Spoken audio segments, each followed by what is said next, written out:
Á síðasta fundi borgarráðs voru lagðar fram nýjar tölur frá byggingafulltrúanum í Reykjavík sem sýnir að við erum að koma upp úr frostinu sem var í íbúðaruppbyggingu eftir hrun og fjöldi útgefinna byggingarleyfa virðist vera tvöfaldast milli ára. Það þýðir að verkefni að fara af stað vegna þess að útgefið byggingarleyfi annað en samþykkt byggingarleyfi. Það þegar að byggingarleyfið gefið út og greitt eru viðhlítandi gjöld. Við erum jafnframt með spá fyrir næstu ár sem sýnir að þetta verða metár, eina ári sem fer yfir 1000 íbúðir sem fyrir útgefin byggingarleyfi, það 1973 þegar að Breiðholtsuppbyggingin stóð sem hæst. En yfirlitið sem gefið var á fundinum helgina rekur í fyrsta lagi hvaða uppbyggingarverkefni hafa þegar verið samþykkt í deiliskipulagi. Þetta 3500 íbúðir. Hvaða verkefni í skipulagsferli sem eru það bil aðrar 3500 og síðan næstu framtíðarsvæði. Það leyfir mér að fara svolítið hratt yfir þetta vegna þess að borgarfulltrúar hafa býsna góða innsýn í þetta, en þó held ég að komi jafnvel fólki sem að kemur býsna nærri þessu á óvart hvað þetta raun mikið og langt komið, því að heildarsýnin kannski ekki tekin saman nema á þessum reglulegu fundum sem við höfum verið að halda undanfarin ár fyrir íbúðarhúsnæði að hausti og atvinnuhúsnæði að vori. En hér sjást allir uppbyggingarreitirnir og við byrjum á því sem samþykkt í deiliskipulagi. Það auðvitað út á Grandavegi verið að byggja 142 íbúðir sem verður skilað á næsta ári og í byrjun þarnæsta. Við vorum að selja lóði við Nýlendugötu fyrir 20 íbúðir sem í hönnun. Seldum lóð fyrir 40 íbúðir á Tryggvagötu 13 sem í uppsteypu. Í Austurhöfninni að það búið að lenda hafnarkantsmálinu sem var að tefja fyrstu framkvæmdir, þannig að ég á von á að byggingarleyfi verði gefið út fyrir reitum 1 og 2 á næstu dögum eða vikum, og það ekki bara verslunarhúsnæði heldur 80 íbúðir á efri hæðunum. Á reit 5, þar að segja hinum megin Geirsgötunnar, 90 íbúðir við hliðina á hótelinu og áætlað að þær framkvæmdir hefjist líka ekki á þessu ári heldur næsta. Á Hljómalindarreit verið að klára hótel og 25 íbúðir. Þarna verða verklagugreindar vorið 2016 en ekki 2015. Á Brynjurreit að fara af stað bygging 77 íbúða og þetta í bland við atvinnuhúsnæði. Á Frakkastígsreit verið að vinna fyrsta áfanga að 68 íbúða uppbyggingu, en síðan fylgir eftir innrétting íbúða Las Vegas húsnæði svokallaða. Skuggahverfið að klárast, það áætlað að það klárist næsta haust, 77 íbúðir þar. Hverfisgata 59-61 þetta komin af stað, en þá eftir að byggja upp þarna á horninu, alls þetta 24 íbúðir. Brautarholti 7 stúdendar komnir vel á veg, þarna gerast hlutirnir hratt og svona var staðan miðja síðustu viku. Þarna verið að byggja 102 íbúðir sem skila verður í ágúst á næsta ári. Í Smiðjuholtinu búseti að byggja, þetta mynd frá því í vor sem gefur yfirlit yfir svæðið, en þarna verður fyrstu áfangunum skilað núna á næsta ári og síðan koll af kolli til 2018. Í Guðrúnartúni lítið farið af stað, en þarna byggingarheimildir fyrir 100 íbúðir og vonandi að þetta fari í gang. Og ég tók eftir því, ef ég man þetta rétt, að í fjárlögum gert ráð fyrir að Vegagerðin geti farið að huga sínum húsnæðismálum, en Vegagerðin fyrirferðarmikil á þessum reit. Á Höfðatorgi verið að gera bílakjallara vegna 80 íbúða turns sem þarna en þarna alls heimild fyrir 250 íbúðum í skipulagi sem byggt verður í áföngum. Skipholti 11-13 verið að ganga frá og afhenda á næstunni 20 íbúðir. Þarna líka komið bónus sem kærkomið fyrir hverfið að vera með lágvöruverslun í göngufæri. Og í Mánatún annar áfanginn af 175 íbúðum langt kominn og það þegar flutt inn í fyrsta áfangan. Á Sigtúnsreit búið að samþykkja 108 íbúðir í skemmtilegu skipulagi og á Hlíðarenda fyrirliggjandi skipulag fyrir 600 íbúðir. Þarna þriðja brautarmálið svokallað farið að trufla og það verður að taka af skarið með það núna og við munum fara betur yfir þau mál í borgarráði á fimmtudaginn. Háskólinn í Reykjavík, þar erum við nýbúin að samþykkja 350 íbúða skipulag sem að vonandi fer bara í framkvæmd strax á næsta ári, en það verður byggt upp í einhverjum áföngum. Á Sléttuvegi erum við að þrýsta á heilbrigðisráðuneytið að fara af stað með hjúkrunarheimili í samvinnu við Hrafnistu og þá mun Hrafnista fara í að byggja þjónustuíbúðir og þjónustukjarna sem þessu tengist. En það töluvert mikið af uppbyggingarheimildum sem ekki búið að nýta þarna við Sléttuveg. Eitt komin að stað með 20 íbúðir og við erum búin að gefa búsetavilyrði fyrir öðru eins við Skógaveg. Grund vill fara af stað núna fljótlega eftir að hafa klárað skipulag fyrir sínar íbúðir á Suðurlandsbraut og við erum nýbúin að klára deiliskipulag í Suður-Mjódd þar sem að vilyrði eru til félags eldri borgara og búseta alls rúmlega 100 íbúðir. Eddufelli kláraði síðan síðastliðið vor og í stað þess að selja eina og eina íbúð þá var þetta allt selt í hendur leigufélags sem heitir Heimavellir og ætlar að vera með þetta í langtíma útleigu. Þetta eru 24 íbúðir sem eru mjög skemmtilegar og lyfta þetta þessu umhverfi sem var til skammar.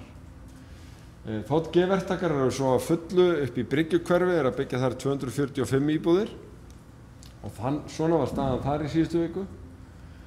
En þessir áfangar detta núna inn hver af öðrum og þarna gerist mikið í hverjum mánuði. Við vorum svo að samþykkja skipulag fyrir Hraunbæ 103-5 sem hugsað í tengslu við þjónustukjarnan sem fyrir eldri borgara þarna í Hraunbæ 103. Þetta eru 50 íbúðir og í Úlfarsárdal að þá erum við búin að vera að selja töluvert mikið af rað- og parsolóðum, einstaka einbýlishúsalóð, samkvæmt gildandi skipulagi. Við erum svo að fara í það og það tengist glærupakkanum sem næstur, það skipulagi sem í pípunum. Við erum að fara að bæta við þarna skipulagi fyrir ca. 500-700 íbúðir til þess að þetta veri full uppbyggt skólahverfi. Enda erum við farin að hefjast handa við að byggja skóla. Sömu sögum má segja Reynisvaðsás. Einu lóðirnar sem þarna eru eftir núna eru einbýlishúsalóðir sem fara mun hægar heldur en rað- og parsolóðirnar. Búseti að fara að afhenda á næsta ári og þar næsta, þar sem að þeir fengu úthlutað fyrir 18 raðhúsalóðum. En ef við víkjum þá að því sem að í undirbúningi skipulagslega, þá erum við með Keilugrandann sem búseti með vilyrðum. Við erum með Vesturbuktina sem í auglýsingu, 170 íbúðir þar, meðal annars fyrir Reykjavíkurhús, leikskóla og bílakjallara.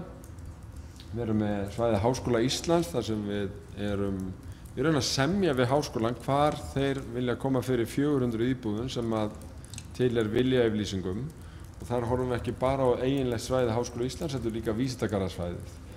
Og núna þegar CCP að koma á vísindagarðasvæðið þá líklegt að við tökum snúning á því deiliskipulagi og komum stúdendaíbúðum fyrir á þeim reit jafnframt. Frakkastíg 1 erum við að rýna með tilliti þess að koma íbúðum þar. Það líka verið að rýna ræmuna hérna og komin lýsing eða forsöndu fyrir skipulaginu. Þetta auðvitað mjög spennandi svæði og verið gaman að klára þetta. Ein af hugmyndunum að þarna geti verið Reykjavíkurhús. Barons og Laugavegsreitir eru í auglýsingu. Þetta geta orðið 200 íbúðir og þetta atvinnuhúsnæði á þessum spennandi stað, gríðarlega mikil uppbygging á lykilsvæði í miðborginni sem verður spennandi að sjá verða veruleika. Við erum líka að koma fyrir stúdendaíbúðum og íbúðum fyrir aldraða upp í Stakkahlíð á Kennaraháskólasvæðinu og erum að skoða lóðina norðan við Háskólann í Reykjavík með tillit til Reykjavíkurhúsa eða íbúðaruppbyggingar. Þessi reitur hefur líka komið til tals vegna grunnskólahluta Hjallastefnunnar, en eins og þið munið þá vorum sammála að skoða ákveðin reit upp í Fossvogi fyrir það. Það hefur mælst ákaflega illa fyrir í umhverfinu og verið miklar áhyggjur af umferð þröngar götur og hugsanlega gæti þetta verið heppileg lausn sem allir gætu sest betur við þarna við rót Öskjuhlíðar. Borgartún Nóatún til skoðunar og þarna eigum við lóðarréttindi sem gæti gert okkur kleift að byggja 50 til 100 íbúðir. Þetta blöndu byggð, Borgartún 28 hefur verið í auglýsingu eins og við þekkjum 21 íbúð þar. Á Kirkjusandi deiliskipulag farið í auglýsingu og þarna þarf auðvitað að hanna eftir að búið að samþykkja skipulagið en þetta getur orðið 300 til 360 íbúðir og þetta fullt af atvinnuhúsnæði. Mjög spennandi skipulag sem leggur sig prýðilega að hverfinu. Rúflóðin fór í gegnum samkeppni og þar má byggja 250 íbúðir. Þetta á leiðinni í fullgilt deiliskipulag. Við fáum þá 40 af þessum íbúðum, byggingarréttinn vegna þeirra til þess að vinna með inn í okkar áætlanir. Stóra nýja svæðið síðan Vogabyggð með 1120 íbúðir. Við erum vonast til þess að ljúka samningum við lykil hagsmunaaðila þar núna á næstu vikum þannig að þetta getur þá farið af stað og þetta eru 4 reitir ef að fólk man það og það reitur 2 sem lykil reiturinn í uppbyggingunni og það þar sem að við höfum verið að fókusera í samningsgerðinni. Þannig að uppbyggingaraðilar taka á sig að borga innviðina með borginni þannig að við sitjum ekki uppi með reikningin en þeir með ábatan að þessu öllu saman. Og þá geta allir vel við unað. En þetta gríðarlega spennandi svæði og uppbyggingaráform eftir samkeppni líka. Og upp við Norðlingaholt erum við að skoða möguleika á því að breyta atvinnusvæði í 115 íbúðir þar sem að hljóðvist leyfir. Nú við drögum þetta aðeins saman, þá 37% af þessari uppbyggingu þar sem við getum kallað húsnæðisáætlun borgarinnar, það að segja reitir fyrir non-profit félög, stúdenta, leigu- og búseturéttar íbúðir sem eru af fjölbreyttri gerð fyrir mismunandi hópa og skiptist það bil svona. Þetta aðeins á hreyfingu, sérstaklega það sem einkaaðilarnir koma inn með varðandi leigufélögin því að súla hefur verið að hækka, til dæmis 24 upp í Eddufelli. Og ef við skoðum dreifinguna á þessu, nú ekki alveg búið að negla allar þessar staðsetningar en þetta eru þær lóðir sem eru þá til skoðunar fyrir Reykjavíkurhús og félagslegar íbúðir auk þar sem þær eru auðvitað keyptar víða inn í öðrum verkefnum. Hér eru íbúðir fyrir aldrað og fatlað fólk, búseturéttar íbúðir á vegum Búseta og auðvitað eru þar aðeins fleiri því að til dæmis Grund með búseturéttar íbúðir. Stúdentaíbúðir eru áberandi í tengslum við háskólasvæðin til þess að minnka samgöngurnar eða umferðina. Og hérna þetta þá allt komið á eitt blað og býsna dreift og blandað en það var jú markmið með þessu skipulagslega. En ef við skoðum einkaaðilana þá eru þeir megin þungin í þessu 67% eða 63% eins og eðlilegt og dreifast svona. Það sem athyglisvert þegar við skoðum þetta í heild sinni að þarna býsna gott samræmi við aðalskipulagið sem þarna sannar sig í raun sem uppbyggingar og í raun efnahagsáætlun. Við vorum með þessi markmið þétting og byggðar og ef við skoðum spána byggingar eða uppbyggingar á næsta ári þá eru 94% af verkefnunum sem líklegt að fara af stað á næsta ári hluta af þétting og byggðar. Og ef við skoðum þéttingarsvæðin í aðalskipulagi og berum það saman við punktana sem við vorum með hérna áðan þá gríðarlega gott samræmi þarna á milli. Þetta hliðraðist aðeins hjá mér, ég var ekki nógu klár í PowerPointinu en þetta samt nógu nákvæmt til þess að átta sig á að aðalskipulagið þarna að virka sem mjög gott stýritæki og raun að opna þessa þróunarreiti fyrir uppbyggingaraðilunum. Nú ef við förum eldsnöggt yfir framtíðarsvæðin sem eru þá til skoðunar og þar erum við alls staðar að semja á grundvelli samningsmarkmiðanna gæði byggðar, að við náum markmiðum húsnæðisáætlunarinnar og að hluti stofnfjárfestingarinnar fari í listsköpun, að þá þetta reitir eins og BIGO-reitur landhelgisgæslureitur sem í eigu ríkisins, Héðinsreitur sem hefur verið í þrotameðferð, stjórnarráðsreitur sem ríkið heldur líka á, Heklureitur sem einn af mest spennandi reitunum. Við erum að vinna með Heklu að því að finna þeim nýjan stað og þá komið þetta til uppbyggingar sem fyrstir hlutin eða beint framhald af Hlemmi Plus skipulaginu og þó orðin hlut af þróunarásnum alveg upp í Skeifu og Elliðavog. Skerjabyggðin hangir á þriðjubrautinni og við þurfum að fylgja þessu fast eftir. Þarna verður auðvitað spennandi að sjá meðal annars stúdentaíbúðir og stúdentar hafa gríðarlegan áhuga á því að við náum að loka þessari þriðjubraut. Veðurstofuhæðin önnur lóð sem að ríkið tengist og við viljum losa undir þróun. Á Kringlusvæðinu má vera með 150 íbúðir og við þurfum að ræða það við hagsmunaaðila þar hvenær tímabært að fara í þessi verkefni. Ármúlinn og Síðumúlinn fara núna að þróast hægt, teljum við, og verður spennandi að sjá þegar það dettur inn. Við vorum að samþykkja í raun að selja Síðumúla 39 sem að við eigum til þess að þróa þar íbúðir og gæti verið verkefni sem hort verið til annar staðar. Skeifan annað dæmi þetta, þar með að vera 500 íbúðir samkvæmt aðalskipulagi og ég vonast til þess að fyrstu deiliskipulögin vegna Skeifunar komi inn á næsta ári, þar sem að prjóna verður inn íbúðum í takt við annað og þarna þurfum við að huga líka þróunarásnum. Í Laugarnesi ríkið með lóð, þarna Listaháskólinn, mætti sjá fyrir sér að byggja krans utan hann og við nefndum áðan reitinn í Fossvogi þar sem íbúar kalla núna eftir hreinni íbúðareit en ekki Hjallastefnuskólanum, en við þurfum þá að finna honum annan stað. Því ekki að skilja Hjallastefnuna eftir í lausu lofti vegna þess að þau þurfa að víkja af lóðum HR. Nú á Hraunbæ þá hafa fylkismenn sent okkur erindi eins og þau munu úr Árbæjarheimsókninni þar sem þeir vilja gjarnan að þetta verði íbúðasvæði gegn því að fá peninga í endurnýjun og gervigrasi. Og upp í Spöng að þá eigum við lóð sem við viljum núna fara að þróa fyrir íbúðir og þá líka fara að taka Spöngina svolítið í gegn skipulagslega af hálfu þeirra sem þar eiga. Síðast en ekki síst þá þetta Elliðavogs og Höfðaskipulagið sem komið í gegnum samkeppni og gríðarlega umfangsmikið en líka spennandi til að þróa fyrir alltaf 3200 íbúðir. Þá verið að tala stækkun Bryggjuhverfisins líka og grunnskóla sem myndi þá bæði mæta þörfinni hérna í Vogabyggðinni og stækkun Bryggjuhverfis til dæmis hér. Og þetta allt hluti af framtíðinni núna næstu misserin og verður setta fram áhugaverðar hugmyndir hvernig einkaaðilar á svæðinu og borgin getur unnið saman að þessu. Og þarna eigum við töluvert mikla lóðir og lönd. En þetta þá svona þeysireiðin yfir þetta yfirlit sem við vorum að gefa í Ráðhúsinu á föstudaginn og laugardaginn. Til þess að leggja hér inn á formlegu vettvangi. Ég veit að margir sáu sér fært að vera á fundunum en þetta auðvitað algjört lykilverkefni og forgangsverkefni í borginni að huga að húsnæðismálunum. Oft var þörf en nú nauðsyn. Háttvirtur borgarstjóri hefur lokið máli sínu og þá borgarfulltrúi Guðfinna Jóhanna Guðmundsdóttir næst á mælendaskrá.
Forseti, borgarfulltrúar, ég þakka borgarstjóra fyrir kynningu hans. Eins og við öll vitum að þá fór fram kynning á föstudag og laugardag í Ráðhúsinu uppbyggingaráætlanir í borginni. Ég hef hlustað á síðustu 3 fyrirlestra borgarstjóra þetta efni, þar að segja í mars 2014, nóvember 2014 og síðan núna. Og þeir eru meira og minna allir eins. Það er að segja að þeir ganga út á sömu upptalninguna á því hvað verktakar eru að byggja í borginni eða hvað verktakar eru að fara að byggja í borginni. Við vitum það að skipulagsgerðin gengur ágætlega, þó svo að það sé nú eitthvað eftir, en það hefur borgin staðið sig ágætlega í. En það sem áhyggjuefni að uppbyggingin gengur hægar en borgarstjóri var áður búinn að spá og hvað illa gengur að fylgja húsnæðisstefnu borgarinnar frá árinu 2011. Ef við skoðum lítillega það sem borgarstjóri, sem var þá formaður borgarráðs á kynningunni í mars 2014, að þá upplýsti hann að byrjað hefði verið að byggja 614 íbúðir á árinu 2013. Hann benti á að það hefði þurft að byggja 2700 fleiri íbúðir á árinu 2007–2012 til þess að halda meðaltali undanfarna áratuga. En eins og við þekkjum að þá var það algjört frost í byggingum íbúða eftir hrunið. Borgarstjóri gerði þá, sem var þá formaður borgarráðs, ráð fyrir að framkvæmdir myndi hefjast við 4200 íbúðir á næstu 3 árum, það hefur nú aldeilis ekki gengið eftir, og spáði því að það yrði byrjað að byggja 950 íbúðir á árinu 2014. Spá borgarstjóra byrjaði að byggja 950 íbúðir á árinu 2014 gekk ekki eftir, heldur var raunin sú að byrja var að byggja 597 íbúðir á árinu 2014 eða 353 íbúðum færri. Í nóvember 2014 var flutt í borgarstjóri fyrirlestur glæru kynningunum Borgin við sundin, þar sem hann spáði því að það yrði byrjað að byggja 1900 íbúðir á árinu 2015, hvorki meira né minna. Við vitum það að það hefur ekki gengið eftir, það hefur ekki verið byrjað að byggja 1900 íbúðir í borginni. Það er byrjað að byggja 891 íbúð og því spáð að þær verði 1000 í árslok. Þannig að spárnar núna 2 síðustu ár hafa engan veginn gengið eftir. Það kemur líka fram á glærun sem borgarstjóri kynnti í nóvember 2014, Borgin við sundin, að það væri gert ráð fyrir því að það væri hafin uppbygging á 2200 íbúðum árinu 2016 og 2800 íbúðum 2017. Þetta er náttúrulega langt umfram það sem að gæti mögulega verið. En eins og við þekkjum að þá byggist aðalskipulag Reykjavíkur á því að það verði byrjað að byggja 700 íbúðir á ári, skipulagstíma, það er að segja fram til ársins 2030. Það er ekki algengt að við höfum náð því að byrja að byggja 700 íbúðir á ári. Ef að spáin gengur eftir að við förum 1000 íbúðir sem verður byrjað að byggja á þessu ári, að þá er það í fyrsta skipti í 10 ár sem það tekst, vegna þess að árinu 2005 þá var það síðast sem var farið yfir þann fjölda að byrja að byggja 900 íbúðir á ári, en það voru 983, en við eigum ennþá eftir töluvert í þær tölur. Okkur tókst ekki einu sinni í uppsveiflunni 2006 og 2007 að byrja að byggja slíkan fjölda eins og áætlað eða yfir 700 íbúðir, en nú er verið áætlað að það sé að minnsta kosti 1000 íbúðir sem verður byrjað að byggja næstu árin.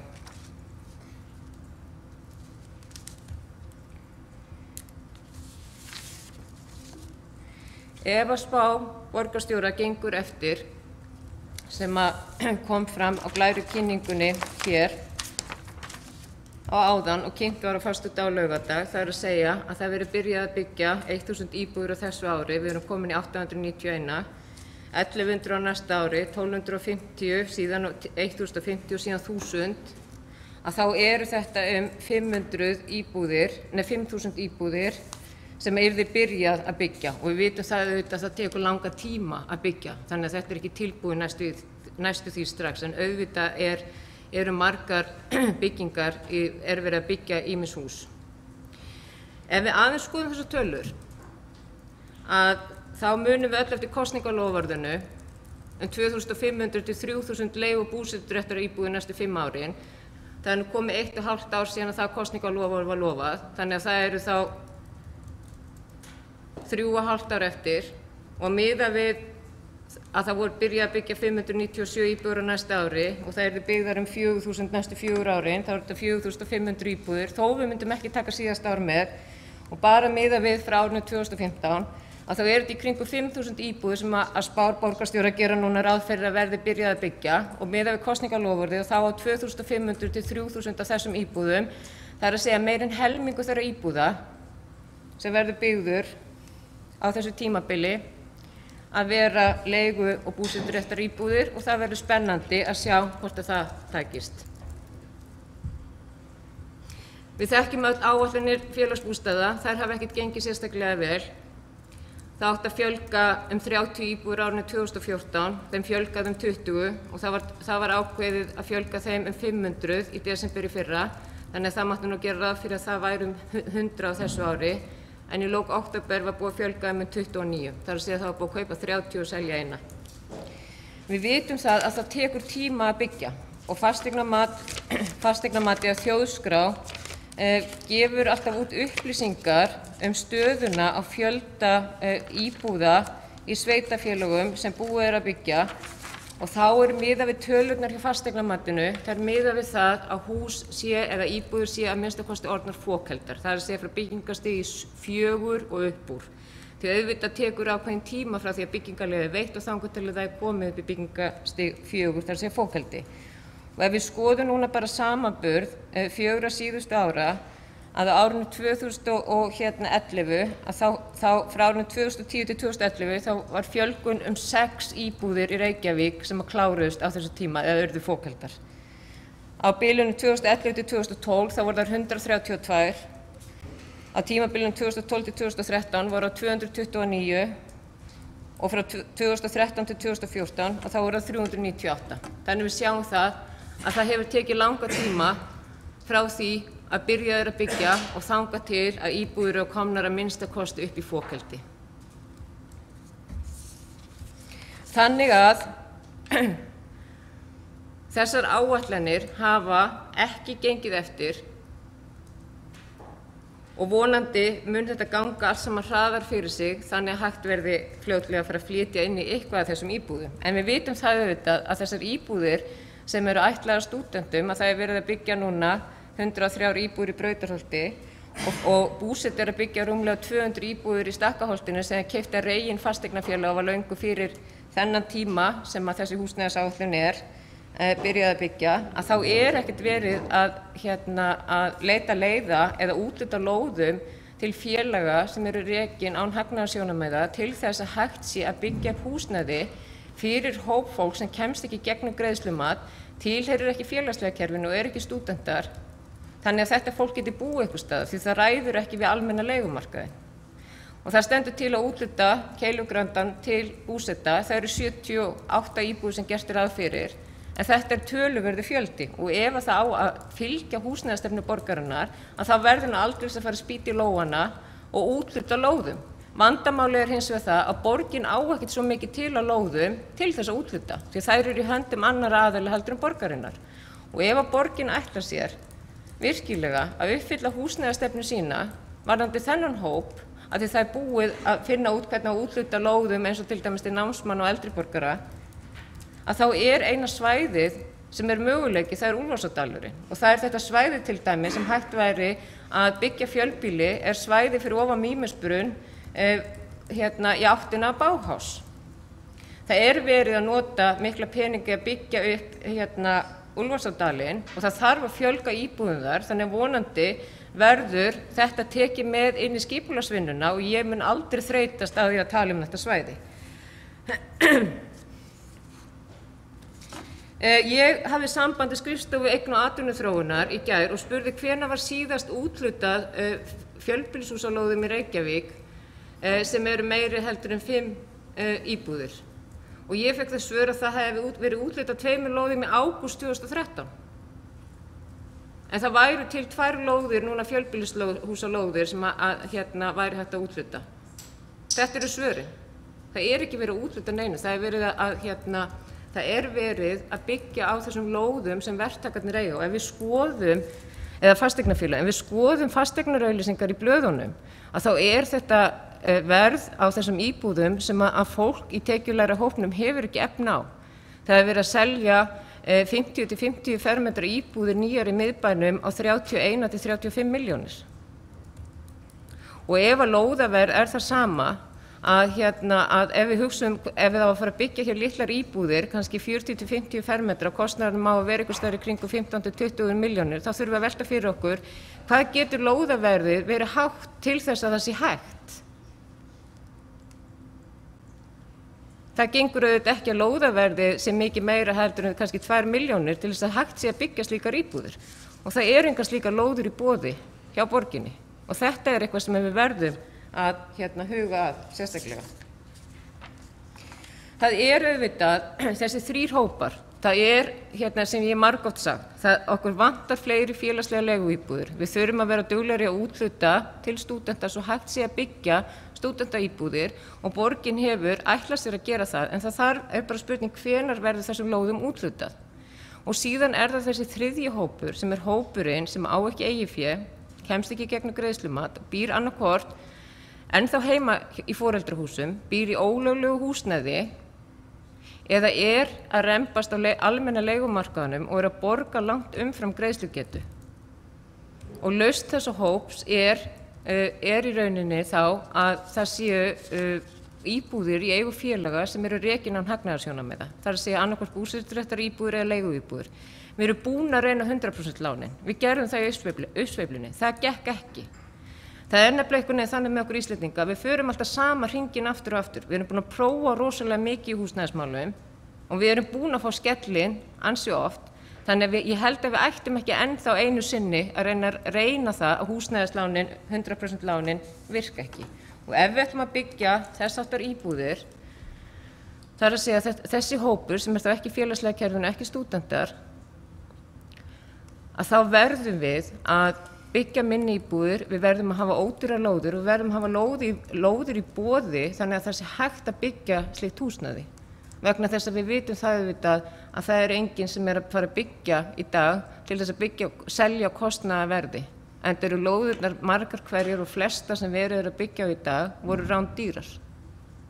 Þannig að borgin við verðum að huga og finna lausn á þessu. Og eina sem að ég sé miðað við bara stöðu borgarinnar á lóðunum, að auðvitað er spurning hvort að hægt sé að koma svona á þessum lóðum eins og til dæmis í Kirkjusandinum, til dæmis, eða á Rúfreitnum, en eina svæði sem ég sé mögulega ef við ætlum að takast á við þennan vanda, að það er þá til dæmis svæði sem hægt er að skipuleggja einhverju leyti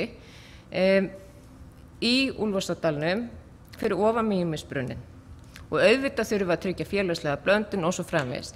Það er allt hægt ef að viljinn er fyrir hendi. Og ef það er vilji hjá borgarstjórn til þess að leysa þessi mál, og þá auðvitað gerum við það og við getum það.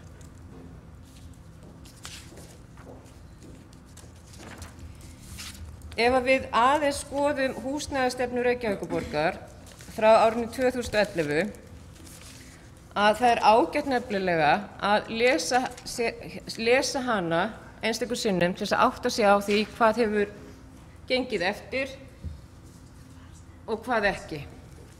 Og það eru komnir nokkrir mánuðir síðan ég las hana síðast og ég hef nú sagt það áður að hún er svolítið barn síns tíma og mér var eiginlega bara svolítið brugðið í gærkvöldi þegar ég las hana hvað hún í rauninni er ekki alveg að ganga upp í dag og af hverju við höfum ekki endurskoðað hana eða þá farið eftir henni. Vegna þess að ef við skoðum bara nokkur atriði í henni að húsnæðisstefnan, hún gildi frá 2011 til 2020 og með leyfi forseta byrjar svona: stefna Reykjavíkurborgar er að allir borgarbúar hafi öruggt húsnæði á viðráðanlegu verði, hvort sem fólk þarfnast stuðnings með sín húsnæðismál eða ekki. Tilvitnun lýkur. Þetta erum við auðvitað ekki að fylgja. Við vitum vandamáli, við vitum erfiðleikana hjá fólki sem hefur ekki efni á því að vera eða borga á almenna leigumarkaðnum. Við vitum það líka að það er rúmlega 500 manns í brýnni þörf eftir félagslegum leiguíbúðum í Reykjavík. Það er stefna Reykjavíkurborgar að stuðla fjölgun leiguíbúða og búseturéttaríbúða. Við höfum ekkert sérstaklega verið að gera það. Verktakarnir eru af því að einhverju leyti. En borgin er í sjálfu sér ekki byrjuð. Búseti var auðvitað búin að kaupa þetta svæði hérna í Stakkholtinu á undan áður en þessi löngu fyrir síðustu kosningar, og það var ekki lóð sem að borgin úthlutaði. Það var lóð sem eða Einholti Þverholti, segi ekki Stakkholti, Einholti Þverholti. Heldur var það nýbyggingarsvæði sem að Búseti keypti á Reyin. Að Reykjavíkurborg stuðla húsnæðisframboði saman með þarfir hvers og eins og stuðla að auknu framboði smærri íbúða til að auka val og möguleika ungs fólks og þeirra sem vilja eða geta ekki lagt mikið fé í húsnæði. Þetta höfum við ekkert gert neitt í. Það er ekki byrjað að reyna að finna út úr þessu. Og kortleggja möguleikana að borgin koma uppbyggingu langtíma leigumarkaðar. Það hefur ekkert verið gert. Enda er það ekki hægt varðandi almenna leigumarkaði. Og hér segir á blaðsíðu 3 með leyfi forseta: það er mat starfshópsins að eftirspurn eftir leiguhúsnæði og búseturéttar íbúðum almennt og almennt eftir smærri íbúðum fyrir alla þjóðfélagshópa munu aukast til muna á næstu árum. Reykjavíkurborg þarf því að stuðla að fjölgun slíkra íbúða, sérstaklega gagnvart ungu fólki sem er að hefja búsetu. Tilvitnun lýkur. Þetta er búið að vera vitað í mörg ár, en hvað höfum við hjá borginni gert við þessu? Við erum ekki byrjuð að gera neitt. Það stendur til í að reyna að leysa eitthvað af þessu með Reykjavíkurhúsunum, en það er bara dropi í hafið.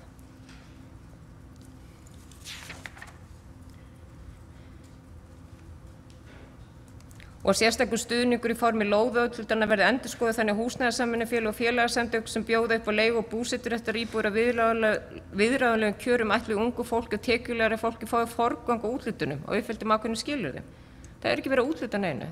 Jú, búseti á að fá keilugrandann, en þessi hópur, ungt fólk og tekjulegra fólk, það er ekkert byrjað á því. Þetta er gert 2011. Við erum að tala það er að koma nýtt ár. 2015 er að klárast. Og alltaf tala þessi langtíma leigufélög sem að borgin hefur áhuga að vera í.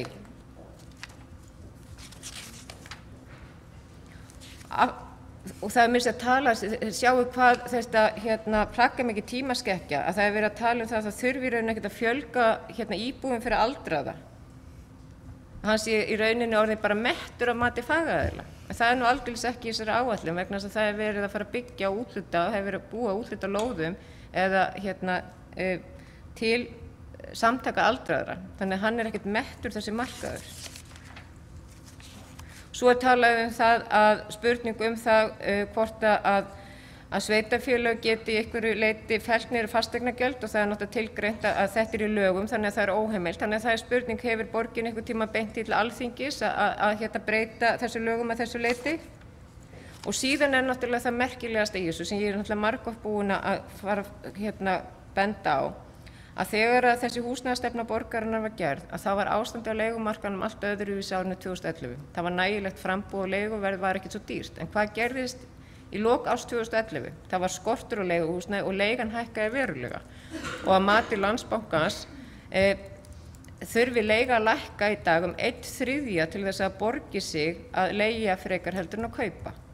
Og leigan er búin að hækka minnstakosti 40% frá því að þessi skýrsla var gerð, en samkvæmt mati félagsbústaða og velferðarsviðs þegar að húsnæðisstefnan er gerð, að þá segir með leyfi forseta á blaðsíðu 10: það er mat þeirra að aukin áhersla á húsaleigubætur séu bæði skilvirkari, sveigjanlegri og þar með áhættuminni valkostur en eingöngu fjölgun félagslegra leiguíbúða til þess að mæta fyrirsjáanlega aukin eftirspurn eftir félagslegu úrræðum í húsnæðismálum ungs og efnaminna fólks á næstu misserum og árum. Og við þetta er síðan bætt á blaðsíðu 12 að þegar að skoðuð er greiðslubyrði af leigu félagsbústaða almannamarkaðarins, þegar búið er að taka tillit til almenna og sérstakra húsaleigubóta, að þá sé bara leigan svipuð.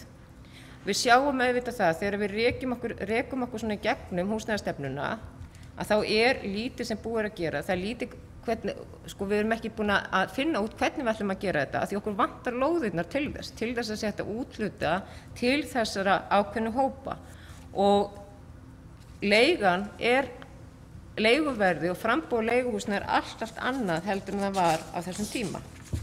Þannig að allar, og fyrir utan það að tala að þau þurfa að gera formlega eigendastefnu gagnvart félagsbústöðum. Þetta árið 2011. Það verið að vinna í henni núna.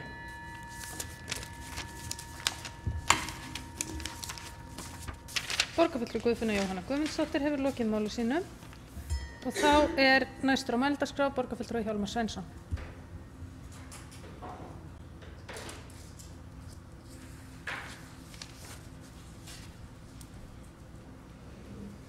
Forseti ágæta borgarstjórn.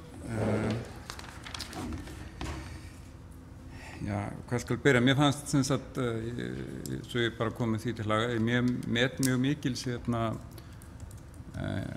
mikla áhuga borgarfulltrúans Guðfinnu Jóhannu Guðmundsdóttur í húsnæðismálum og hún raunar sérfræðingur í þessum fjölbýlishúsalögum og allt svoleiðis. Þannig að ég held þessi fengur að hafa hana sem borgarfulltrúa. Mér fannst hún hins vegar draga upp svolítið mikið dökka mynd af ástandinu. Það mín skoðun. Því að mín tilfinning svo ég tala tilfinningu, mín tilfinning ekki svo að hér sé eitthvað algjört neyðarástand. En það vissulega ástand sem að þarf að bæta og það líka stefna þessa meirihluta og þessarar borgarstjórnar og ég hef tröllatrú á þeim fyrirætlunum sem að voru kynntar hér áðan í glæru sýningu borgarstjóra af því að það svo sannarlega ekki eitthvað út í lofti, þetta þetta allt konkrét deiliskipulagstillögur og í mörgum tilvikum verk sem eru komin mjög langt á veg. Þannig að ég tiltölulega bjartsýnn hvað þetta varðar. Vil þó alls ekki gera lítið úr vandanum, en heldur ekki ómikið. En mér langaði að víkja að þessu öðru og það fyrsta lagi það að við erum hér í algjörlega svona nýjum aðstæðum og það var mér mjög ljóst, ekki alls löngu þegar var fundur á Hlemmi út á Strætó og þá kom þar ung kona sem býr einmitt í einn af 9 íbúðunum, þessum 130 íbúðum í Stakkholti, þessum að svo kallum hampíðurinn. Mjög ánægð með það að búa svona miðsvæðis og það var bara frábært þegar að það fjölbýlishús reis en hún sagði mér það að þar væru margar leiguíbúðir og þar höfðu greinilega ákveðnir aðilar keypt upp heilu kippinn af íbúðum sem leigja síðan til ferðamanna, Airbnb og svo framvegis. Og við þessu erfitt að sjá þegar íbúðir eru seldar á frjálsum markaði og þetta þýðir að við erum í rauninni að Reykjavík að byggja núna íbúðir fyrir miklu stærra mengi fólks heldur en hefur verið í tími búinn? Nei. Okay. Það sjálfstætt fyrirbæri hér.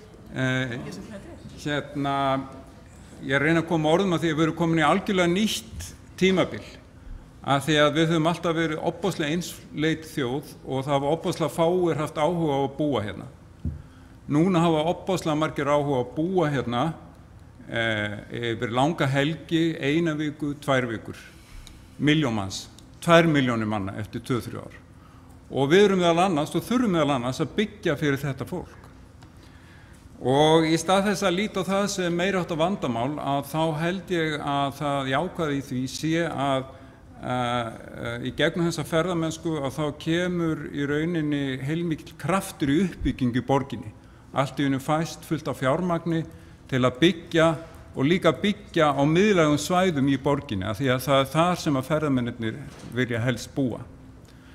Og segir nú sem svo að þessi ferðamannabóla springi einhvern tímann, já þá munu allavega þessar frábæru íbúðir í Stakkholti nýtast bara þeim sem hér búa og starfa árið út og inn. Þannig að það geta falist alveg ágæta fréttir í þessu og mjög mikill kraftur.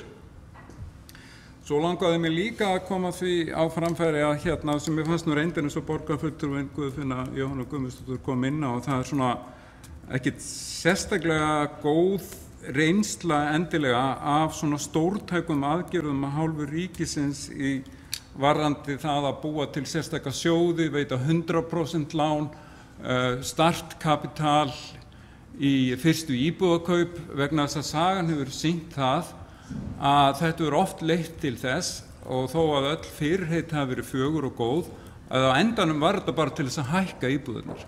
Og það var til þess að á endanum þurfti fólk að taka ennþá hærri lán og á endanum var fólk ennþá skuldura. Þannig að þetta er mjög flókið og það er eitt sem að mér langaði að koma hérna á framfæri af því að ég hef hérna í höndunum skýrslu sem er undirrituð af 3 svokallum non-profit félögum. Hún var kynnt í morgun á fundi skipulagsnefndar Samtaka sveitarfélaganna þar sem að ég sit, og hún var unnin í framhald af því að það var boðað til hérna stórs fundar sem hét Vandað, hagkvæmt og hratt, og það var byggt á samþykki ríkisstjórnarinnar aðgerðir og í húsnæðismálum, og það sem sagt bara mjög flott og fögur stefna sem þar sett fram, en kannski ekkert sérstaklega konkrét og byggir á svona stórum lausnum, ef svo má segja.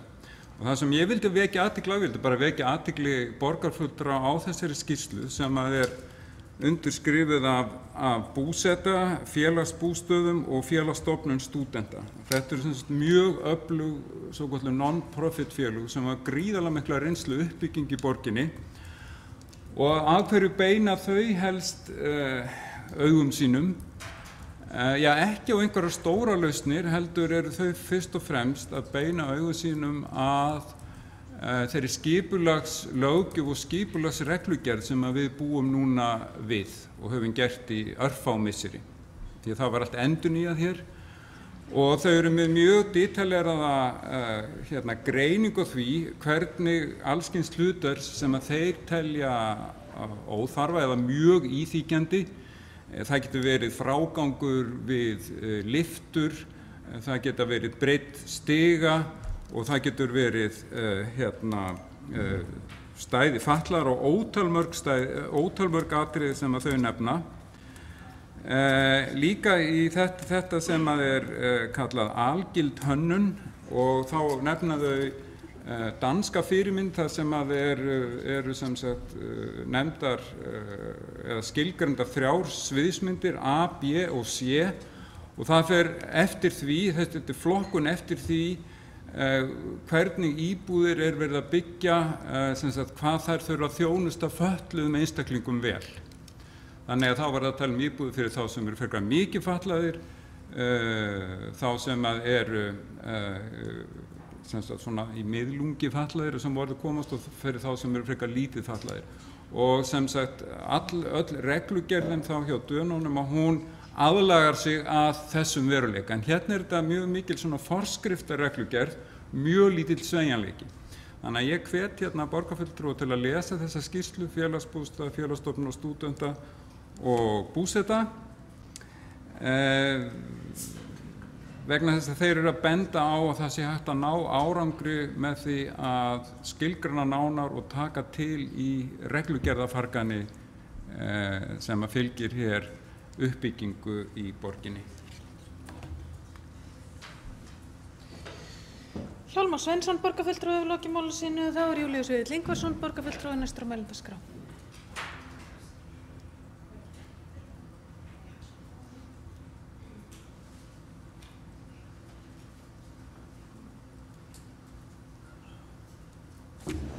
Forseti ágætu borgarfulltrúar, ég held ég mér hafi láðst áðan að þakka fyrir að hafa borgarstjórnarfundin hér í þessum sal, í þessum ágæta skóla, þar sem við áttum reyndar marga ágæta fundi með íbúum þessa hverfis og foreldrum barnanna sem að hér eru að læra. Þessi fundaröð sem var á föstudag og laugardag uppbyggingu í Reykjavík 2015 svona eins og fram hefur komið endurtekning á því sem að fram hefur komið áður. En það breytir því ekki, ég vil hrósa borgarstjóra fyrir það að leggja í þessa vegferð. Mér finnst það gott að Reykjavíkurborg skuli sýna bjartsýni, ákveðni, hafa einhverja framtíðarsýn og sé að hvetja fólk og uppbyggingaraðila til þess að koma til Reykjavíkur og skoða þau tækifæri sem að liggja í þeim hugmyndum uppbyggingu sem við erum að vinna úr. Þannig á að vinna það og mér fannst borgarstjóri hafa gert það með að mikilli prýði. Það var líka gott að fá ýmsa gesti inn á fundin. Ég var nú upptekinn á föstudeginum með öðrum störfum á vegum borgarinnar en gat komið á laugardeginum og hlustað á ýmsa góða gesti sem að komið þarna og sögðu sína skoðanir á þessu. Meðal annars var ágætt að fá ráðherra, velferðarráðherra, Eygló Harðardóttir, sem að fór aðeins yfir stöðuna frá sínum bæjardyrum og fór meðal annars yfir það hvernig leigumarkaðurinn hér á Íslandi samanborið við önnur lönd í Skandinavíu, af því að stundum hefur því haldið fram að það þurfi endilega að færa íslenska módelið nær því skandinaviska, en það alveg óþarfi vegna þess einfaldlega að það nú bara ekki langt bil þar á milli. Hér hefur leigumarkaðurinn vaxið og í sjálfum sér leigumarkaðurinn hér og svona skiptingin á milli húsnæðis í einkaeigu og leiguhúsnæðis svipaður hér og í Noregi og Finnlandi, en þó einkaeigendastefnan, hún ríkari í Noregi heldur hún hér. Og það svona heilt yfir tekið í Skandinavíu þar sem að við tökum öll þau lönd sem að eru á Norðurlöndunum, að þá sjáum við það að þetta nú svona ósköp svipað því sem að hér. En leigumarkaðurinn að stækka og það auðvitað kemur ekki til af góðu og það eru mörg vandamálin sem þarf að vinna úr. Borgarstjóri fór hérna yfir það að það væri verið að aukast uppbygging hér í Reykjavík og það mætti reikna með því að uppbygging, ég held að hann hafi sagt hafin bygging á íbúðum verði 1000 á þessu ári frekar en að fullgerðar íbúðir verði 1000 á þessu ári. Það þá nýja tölur frá byggingafulltrúa sem ekki að vera lagðar fram opinberlega. Fullgerðar íbúðir á síðastliðnu ári voru 271 íbúð í Reykjavík sem þetta allt of lítið. Aðalskipulag gerir ráð fyrir því að það séu 700 nýjar íbúðir á hverju einasta ári. Meðaltalið hefur verið svona 630 til 650. Við förum aftur í tíman. Byggingafulltrúi tekur þetta nú saman í sinni ársskýrslu og menn geta bara kynnt sér það hvernig það lítur út.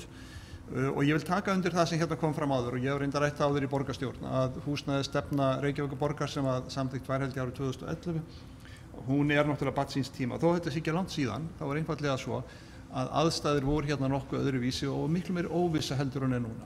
Og það kemur meðal fram í því að árið 2010 þá voru 309 íbúðir fullgerðar og árið 2011 verður það 95. Og auðvitað þegar menn fara að gera svona stefnu til framtíðar og horfa þessar tölur þá kannski menn ekki alveg svona róstiltir og sjá kannski ekki fram í tíman út frá öðru en þeim tölum sem þeir hafa fyrir fram að sig, en það full ástæða til þess að fara betur yfir þetta og skoða þetta nýju. Auðvitað mjög alvarlegt mál að Reykjavíkurborg skuli ekki hafa á boðstólum neinar lóðir fyrir fjölbýlishús. Þetta bara svona staða sem að Reykjavíkurborg á að gæta sín á að komi ekki upp. Af því að allar þær lóðir sem að Dagur B. Eggertsson borgarstjóri var að fara hérna yfir áðan meira og minna bara alfarið í eigu einkaaðila. Uppbyggingin, hún hefst þannig að það keypt land. Það náttúrulega útlagður kostnaður í því og það síðan farið að vinna sig inn í það land og þá uppbyggingu sem þar verður og það dýrara heldur en að byggja annars staðar. Þetta bara vitum við. Þannig að það víða verið að byggja upp fyrir annan hóp en þann sem í mjög brýnni þörf fyrir að geta keypt sér húsnæði, ódýrt húsnæði og litlar íbúðir sem mikil þörf á að finna úr. Eygló Harðardóttir á þessum fundi á laugardaginn fór jafnframt svona yfir þær yfirlýsingar ríkisstjórnarinnar í húsnæðismálum sem að var verið að vitna hérna til áðan og væntanlega vera lagðar einhverjar svona frekar útfærslur af því fyrir þingi á næstu dögum. En það alveg gríðarlega mikilvæg áætlun sem að þar liggur fyrir sem kom lögð fram í maí á þessu ári sem hluti af kjarasamningum þar sem að gert ráð fyrir að lagður grunnur að nýju félagslegu leiguíbúðahverfi og þar sem að ráðist verður í átak byggingu félagslegra leiguíbúða og stefnt að því að byggja 2300 íbúðar á næstu 4 árum, svo ég nefni svona eitthvað úr þessu. En mér finnst líka mikilvægt að það opnað fyrir það og gert ráð fyrir því að byggingarreglugerðin verði endurskoðuð. Sú byggingarreglugerð sem að lögð var fram af af vinstristjórninni. Ég held að Svandís Svavarsdóttir hafi verið ráðherrann á þeim tíma, var allt of flókin, hún var íþyngjandi, hún olli því að íbúðarhúsnæði hækkaði verulega mikið í verði. Það var varað við þessu að samtökum iðnaðarins mjög harkalega og það var því miður ekki hlusta á það nema mjög litlu leyti. Þannig það þarf að ganga lengra í því að aðlaga þessa byggingareglugerð að breyttum tímum. Ég var líka áhugavert á þessum fundi sem ég sá, svo ég fara svona aðeins yfir það hérna, að fulltrúi stúdenta kom þar á fundin og talaði oft við þar, fór þar yfir þarfir stúdenta og sagði meðal annars frá því að gerði hafi verið könnun á því hvort að stúdentar stefna því að eignast eigið húsnæði og það sem sagt 74% stúdenta sjá fram á það að eignast eigið húsnæði og væntanlega fleiri sem að hafa áhuga á því að eignast eigið húsnæði og ég held að það sem er mikilvægt og ég vona að það verði þegar að eigendastefnu verður nú þegar að húsnæðisstefna verður endurskoðuð að menn taki meira inn séreignarstefnuna, einfaldlega vegna þess að það hagkvæmara, það skynsamara, það æskilegra að ýta undir það og auðvelda ungu fólki að eignast húsnæði frekar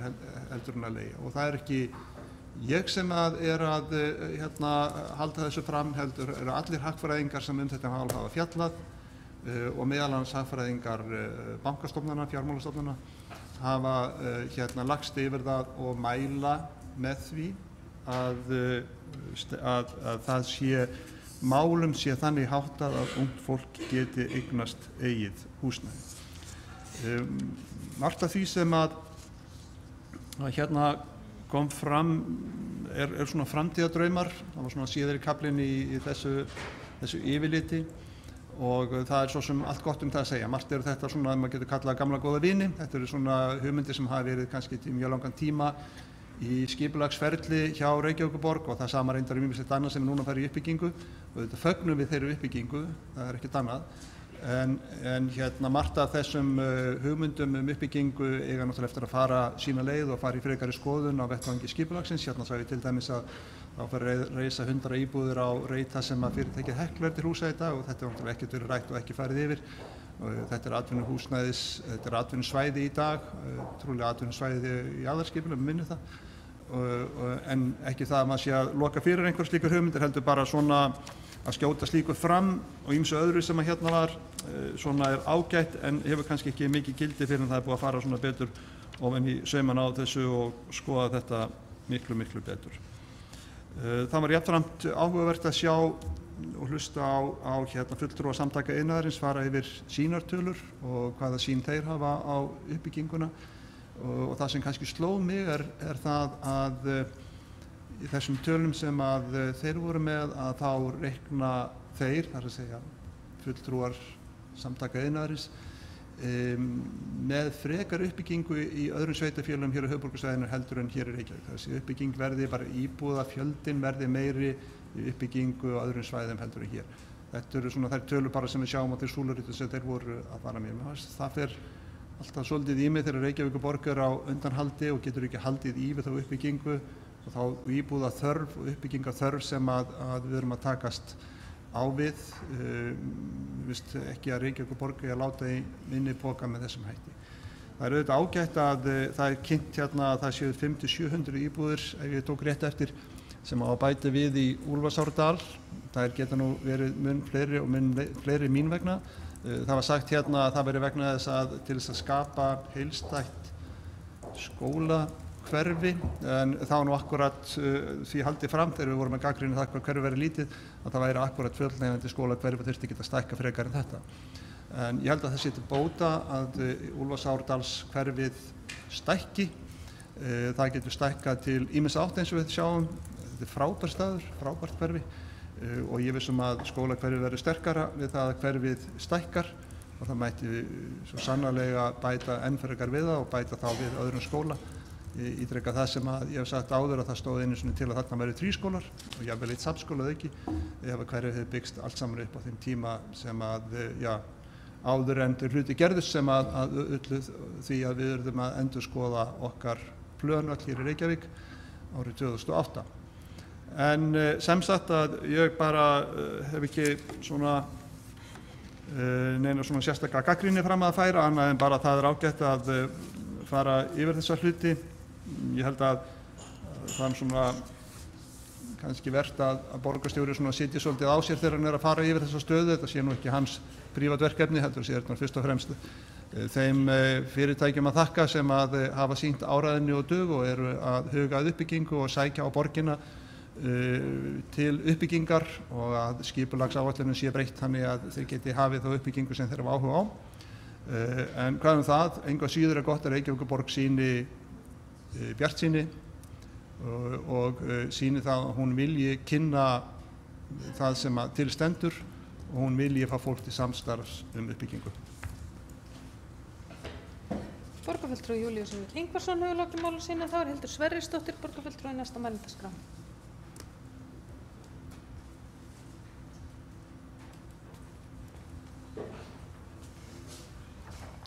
Forseti, góðir borgarfulltrúar hér í þessum ágæta skólasal hér í dag. Mér langaði þess að fá að taka til máls undir þessum ágæta og mikilvæga dagskrárlið.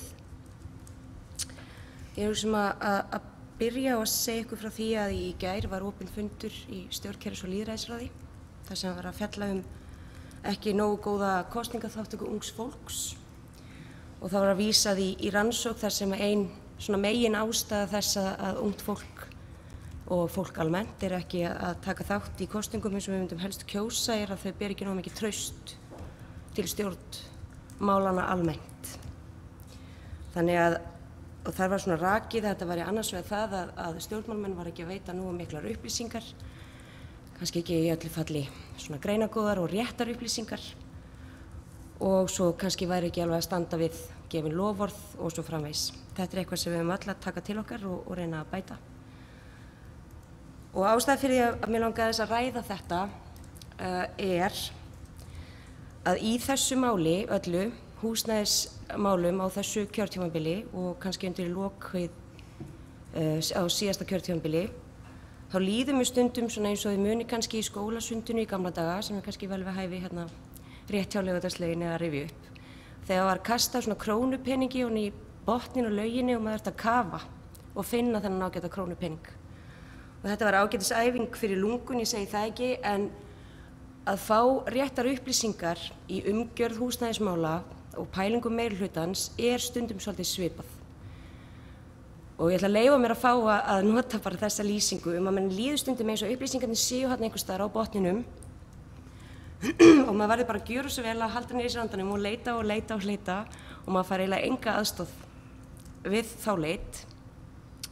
Og það kannski einhver angi af pólitík og ég ætla aldrei enga veginn að halda því fram að sé einhver heilagur í því, en mér langar að ræða þetta því að það varðandi húsnæðismálin, það ekkert alveg verið að segja satt og það hefur ekki verið að segja satt í svolítið langan tíma.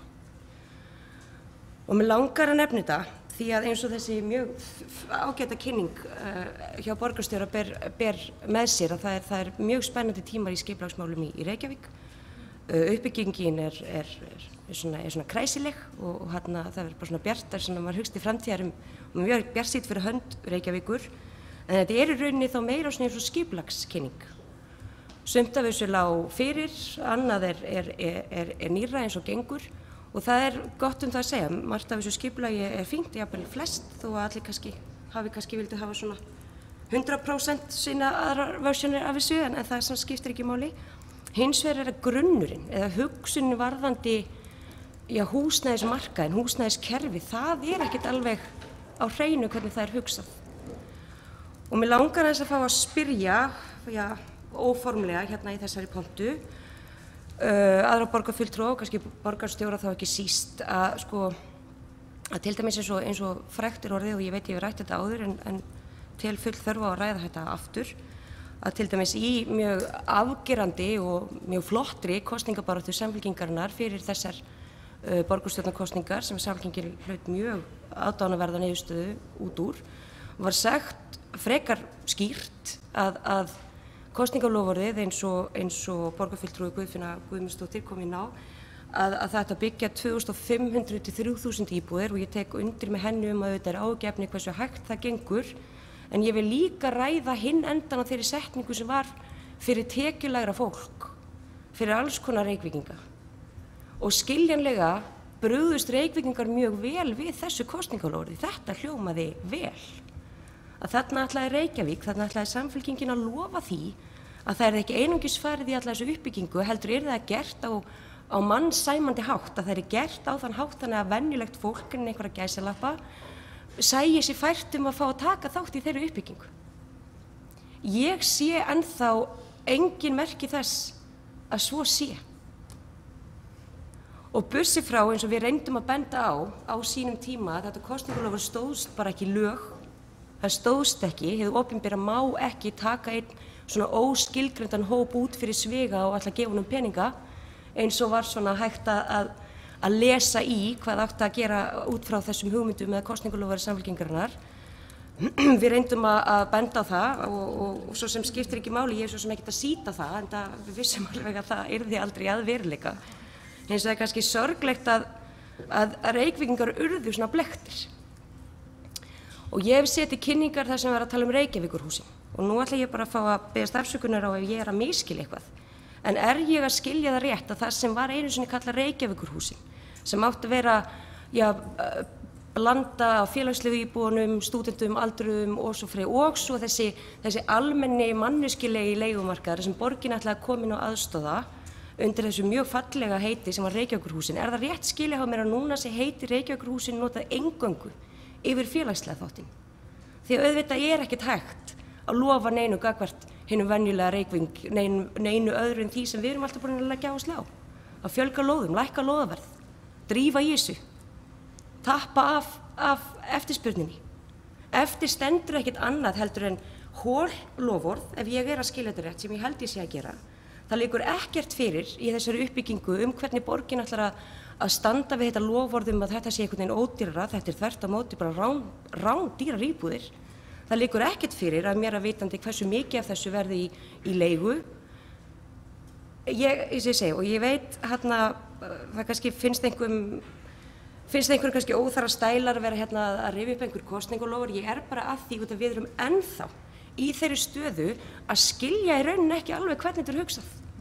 Skilja ekki alveg hvernig loforðum verið framfylgt. Skiljum ekki alveg hvernig öll þessi uppbygging á að gagnast þeim sem var í að það ætti að hjálpa. Og þess vegna skiptir þetta máli og það skiptir máli að við tölum bara skýrt og heiðarlega. Við erum öll í þessu sama verkefni, við viljum öll tappa af þessum húsnæðisvanda sem vissulega til staðar. Og ég held að ég hafi kannski ekki meira að segja það akkurat núna, en þakka bara fyrir. Borgarfulltrúi Hildur Sverrisdóttir hefur lokið máli sínu og borgarfulltrúi Guðfinna Jóhanna Guðmundsdóttir hefur óskað eftir að veita andsvar við ræðu borgarfulltrúans.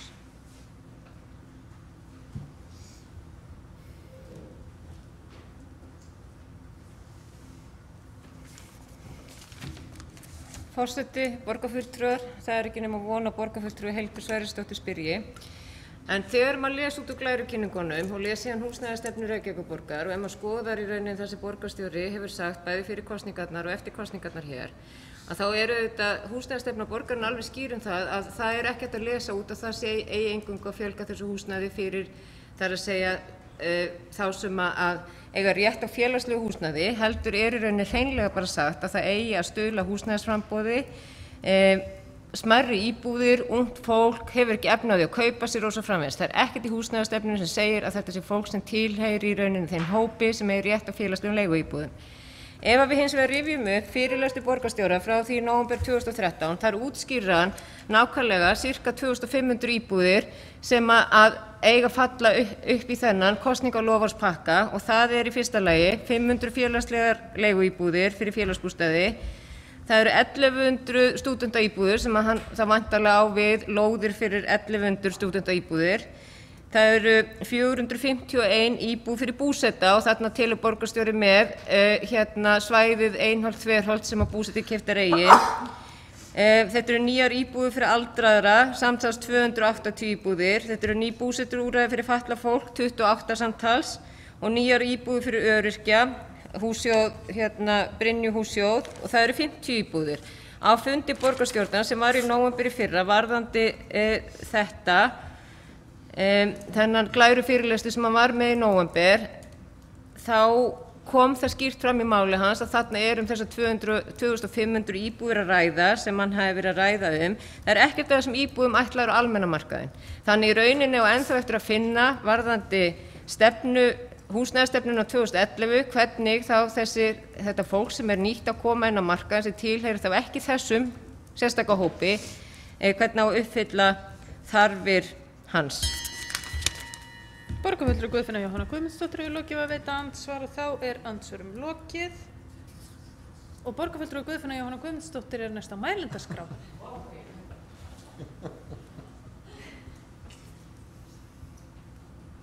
Þessu andsvörum þessu.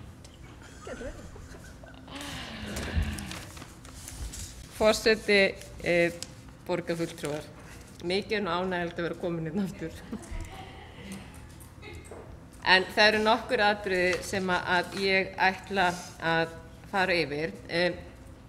Varðandi fyrirspurn borgarfulltrúa Hildar Sverrisdóttur sem ég fór yfir rétt áðan, að þá held ég að liggja alveg ljóst fyrir að þessar 2500 íbúðir sem nú þegar búið að telja upp í, sem borgarstjóri gerði í nóvember í fyrra, það ekki íbúðir sem í rauninni húsnæðisstefna borgarinnar frá 2011 gengur svolítið út á, og það eigi að vera fyrir þessa hópa sem ekki að tilheyra, ekki stúdentar, ekki félagsbústaðir, ekki eldri borgarar og svo framvegis, heldur rauði þráðurinn í gegnum húsnæðisstofnunina að það eigi að vera litlar íbúðir, möguleiki ungt fólk sem ekki vilja eða geta lagt mikið fé í húsnæði.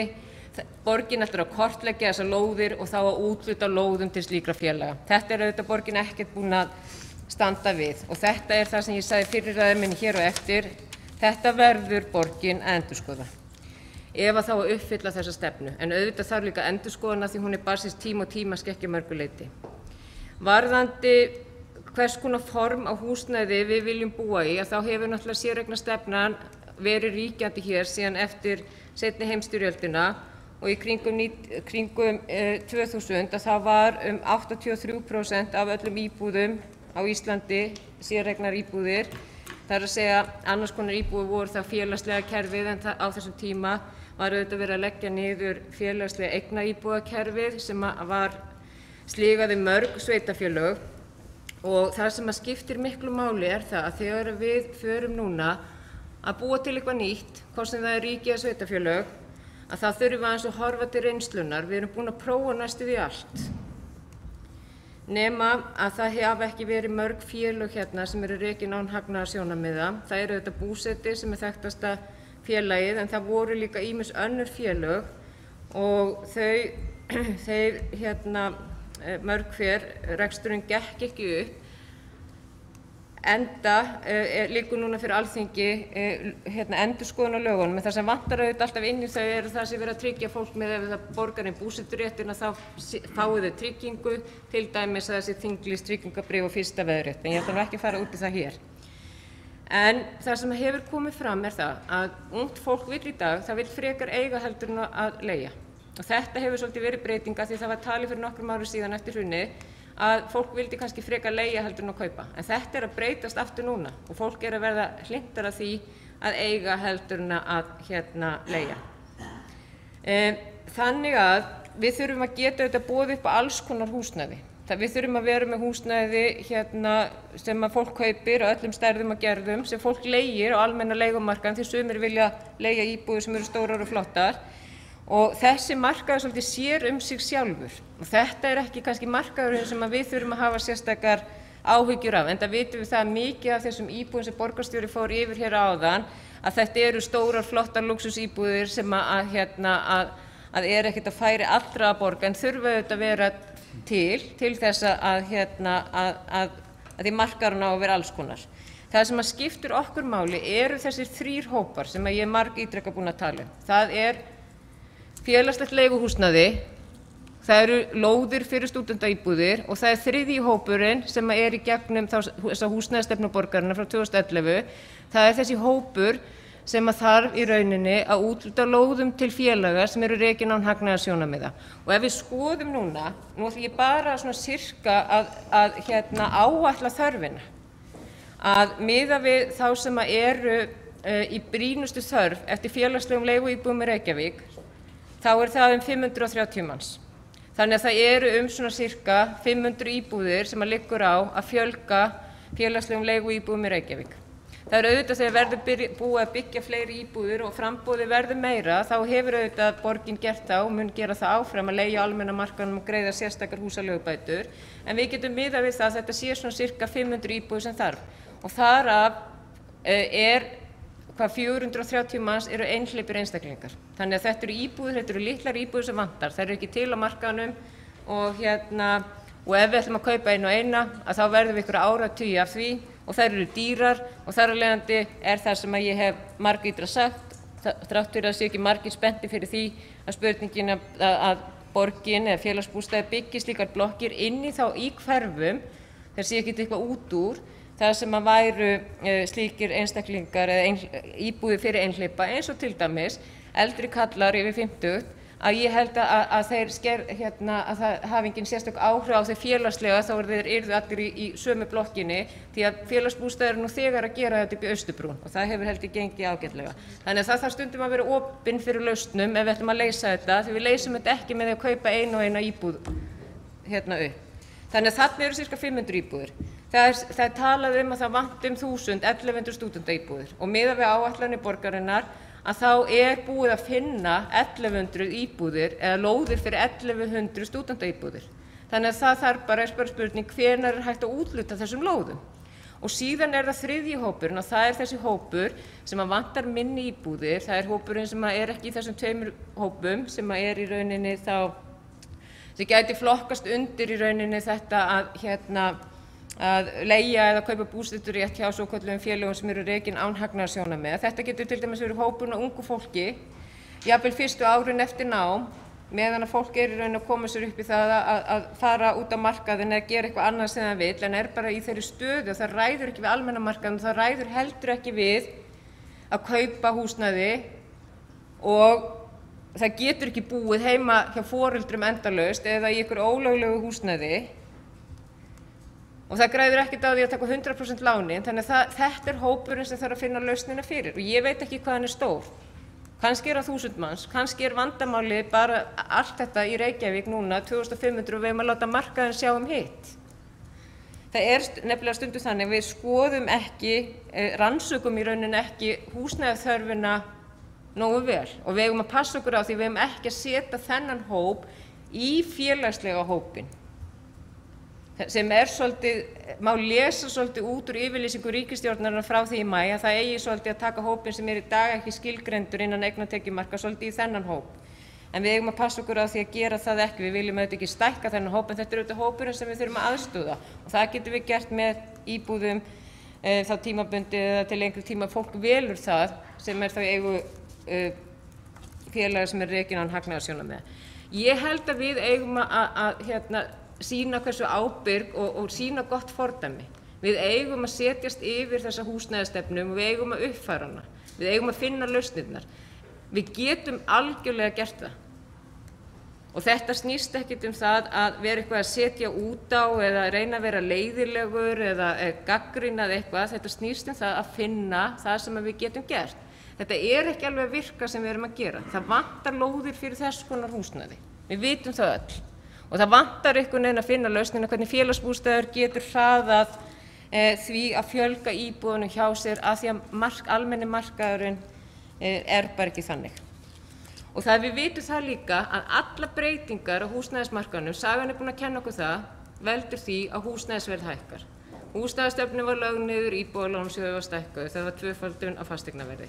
100% lánin komu og svo í framhaldinu þekkjum við næstu fjórfaldaðist fasteignaverði.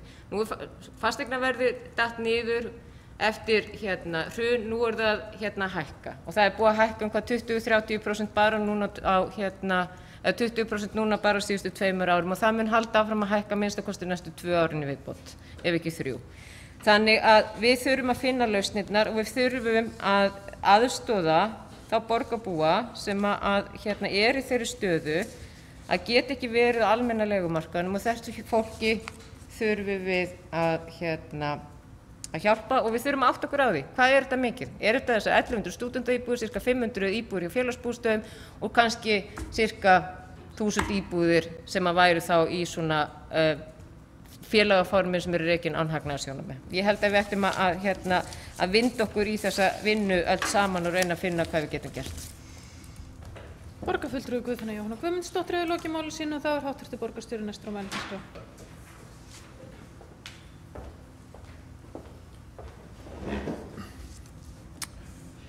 Forseti, ágæta borgarstjórn, ég vil nú byrja á því að þakka fyrir þessar umræður og ýmsa ágæta punkta og ábendingar sem hér hafa komið fram. Mér fannst raunar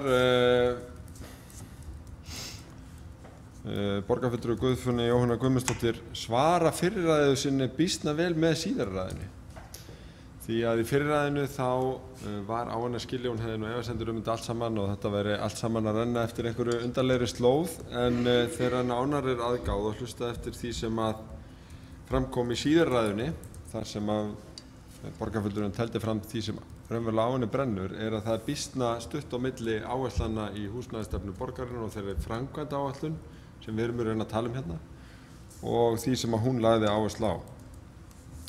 Húsnæðisstefnan gerði nefnilega ekki, þvert á það sem að borgarfulltrúi Hildur Sverrisdóttir heldur mjög oft fram hér í sölum borgarstjórnar, að Reykjavíkurborg ætlaði að byggja 2500 til 3000 íbúðir ein og sér. Nei, húsnæðisstefnan og sameiginleg bókun raunar allra borgarstjórnar undirstrikaði að við ætlum að byggja framkvæmd húsnæðisstefnunar og þau markmið sem þar voru sett fram á samvinnu við rótgróin uppbyggingafélög, sérstaklega þau sem við höfum góða reynslu af. Og það eru stúdentar og það er búseti og mættu vera miklu fleiri.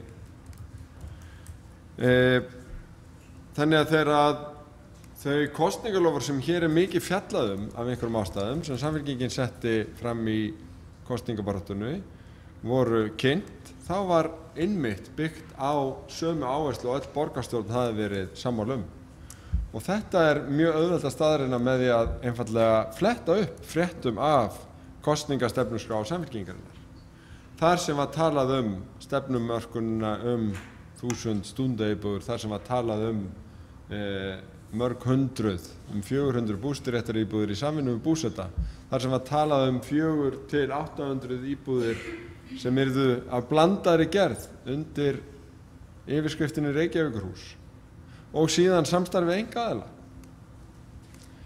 Og við vissum að þetta myndi taka tíma, þannig að við töluðum að markmiðið væri það að 2500 til 3000 búsetu og leiguíbúðir færi af stað á næstu 3 til 5 árum.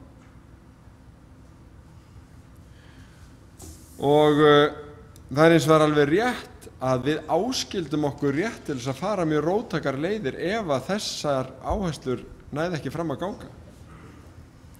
Og kölluðum eftir því að verkalýðshreyfingin og lífeyrissjóðirnir kæmu að málinu til þess að tryggja nægilegum kraftur væri í þessu. Við studdum sameiginlegar áherslur sem meðal annars verkalýðshreyfingin hafði komið að varðandi húsnæðisbætur og sérstaka styrki til uppbyggingaverkefna fyrir tekjulágt fólk. En við vildum fara mjög blandaða leið. Vegna þess að það er skynsamlegt í borg sem er full af mismunandi þörfum, en frumskylda okkar er auðvitað á félagslega kantinu við þá sem verst standa og það er rétt að við tölum 500 íbúðir þar. Og við höfum aðeins aukið í þar vegna þess að í 500 íbúða áætlunni er í raun 550 íbúðir vegna þess að til þess að ná blöndun þá viljum við selja á vissum svæðum og fjölga á öðrum. Það er líka rétt að þetta hefur gengið hægar en við vildum með uppkaupum og þess vegna höfum við talað að fara í að byggja með öðrum eða jafnvel ein og sér og nýta þar kraft félagsbústaða. Það líka alveg rétt að við erum ekki búin að finna lóðir fyrir allar 1000 íbúðirnar eða öllu heldur Skerjafjörðurinn í ákveðnu uppnámi vegna þess að ríkisstjórnin að þvælast fyrir og stendur ekki við gefna samninga lokun 3. brautarinnar. Og því verður auðvitað fylgt fast eftir. En það auðvitað bara brot af dæminu. Það síðan búið að bíða í 2 ár eftir frumvörpum húsnæðismál. Við höfum ekki setið á beðið vegna þess að við erum búin að samþykkja í gegnum deiliskipulag uppbyggingu 3500 íbúða og 3500 aðrar eru í skipulagsferli til þess að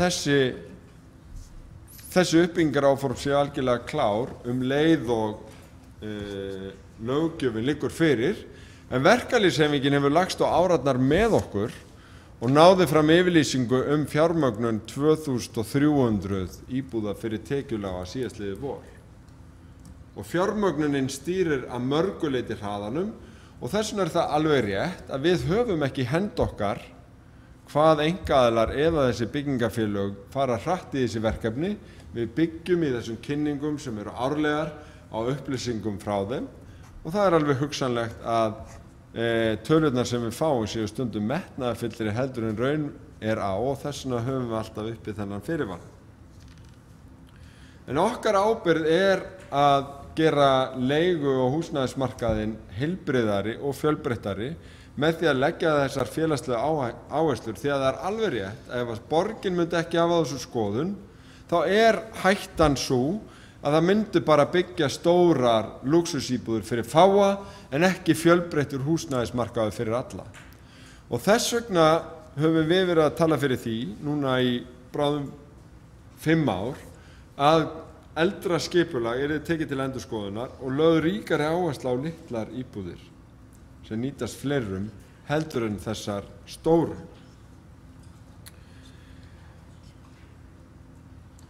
Þannig að þetta stefnan, hún hefur verið svona og mér finnst engin ástæða til þess að víkja frá þessari blönduðu leið sem mætir eftirspurn fjölbreyttra hópa eftir húsnæði á viðráðanlegu verði.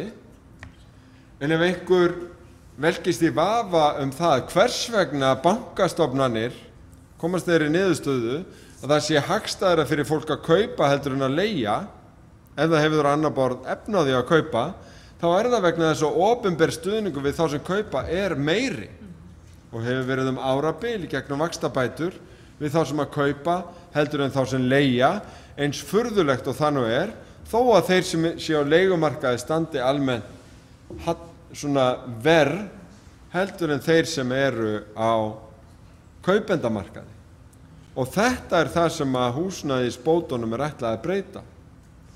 Og beðið hefur verið í meira en 2 ár eftir að verða veruleika.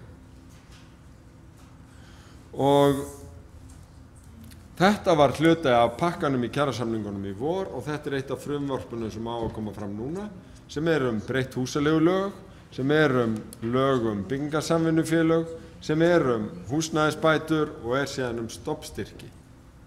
En stofnstyrkir ekki fyrir allan húsnæðismarkaðinn heldur þann hluta sem tekjulár. Það geta verið stúdentaíbúðir en það geta líka verið íbúðir húsnæðissamvinnufélaga eða annarra sem að byggja fyrir þennan hóp. Og ég vonast til þess að því hér var kallað eftir því hver að fara að byggja yfir þennan hóp. Það ekki öllu leyti búseti sem svona almennara félag ef svo má á orðið komast.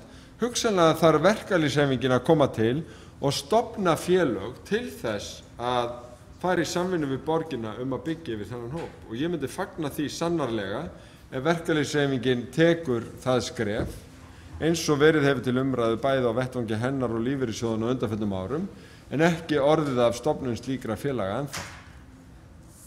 Og þannig eigum við að geta fylgt eftir stefnumörkun borgarstjórnar í húsnæðisstefnunni og stefnunni það að hérna byggist 2500 til 3000 búseturéttar og leiguíbúðir sem fari í gang á næstu 2 til 4 árum ef við gerum ráð fyrir því að 1 ár sé liðið frá kosningum. Það myndi skipta verulegu máli í því að búa til heilbrigðari húsnæðismarkað En þó það hins vegar alveg rétt sem hérna hefur komið fram. Auðvitað þurfum við alltaf að endurmeta bæði eftirspurnina og brýnustu úrlausnarefnin í þessu. En í mínum huga ekkert sem hefur breyst á því rúma ári sem liðið frá borgarstjórnarkosningum að þessar íbúðir þurfa komin á markaðinn, þó að sumir segi að það þurfa að byggja meira til þess að mæta vöxtinum í ferðaþjónustu og svo framvegis. En ég alveg til í umræður hvað megi bæta við, en mér finnst fulltrúar minnihlutans slá svolítið úr og í umræðinni. Hér var á einu borgarstjórnarfundinum haldin ræða það af borgarfulltrúa Júlíusi Víbli Ingvarssyni að það þyrfti bara ekkert að gera varðandi leigumarkaðinn, markaðurinn myndi bara leysa þetta sjálfur, og síðan mikið gert úr því að ekkert sé að gerast, eins og borgarfulltrúi Hildur Sverrisdóttir hefur haldið fram í útvarpsviðtölum og kannski fleiri, en það augljóslega alrangt, enda gefur yfirlitið yfir það sem í pípunum skýrt til kynna og staðfestir að það mjög margt að gerast og sem betur fer.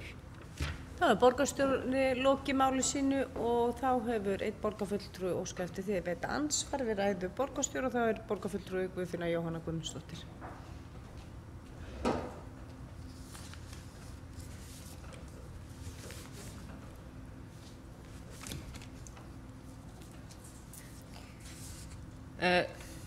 Forseti, borgarfulltrúar, ég held að það sé alveg komið tími til þess að verkalýðsfélögin fari að sýna áhuga á þessu máli og fara að gera eitthvað í því.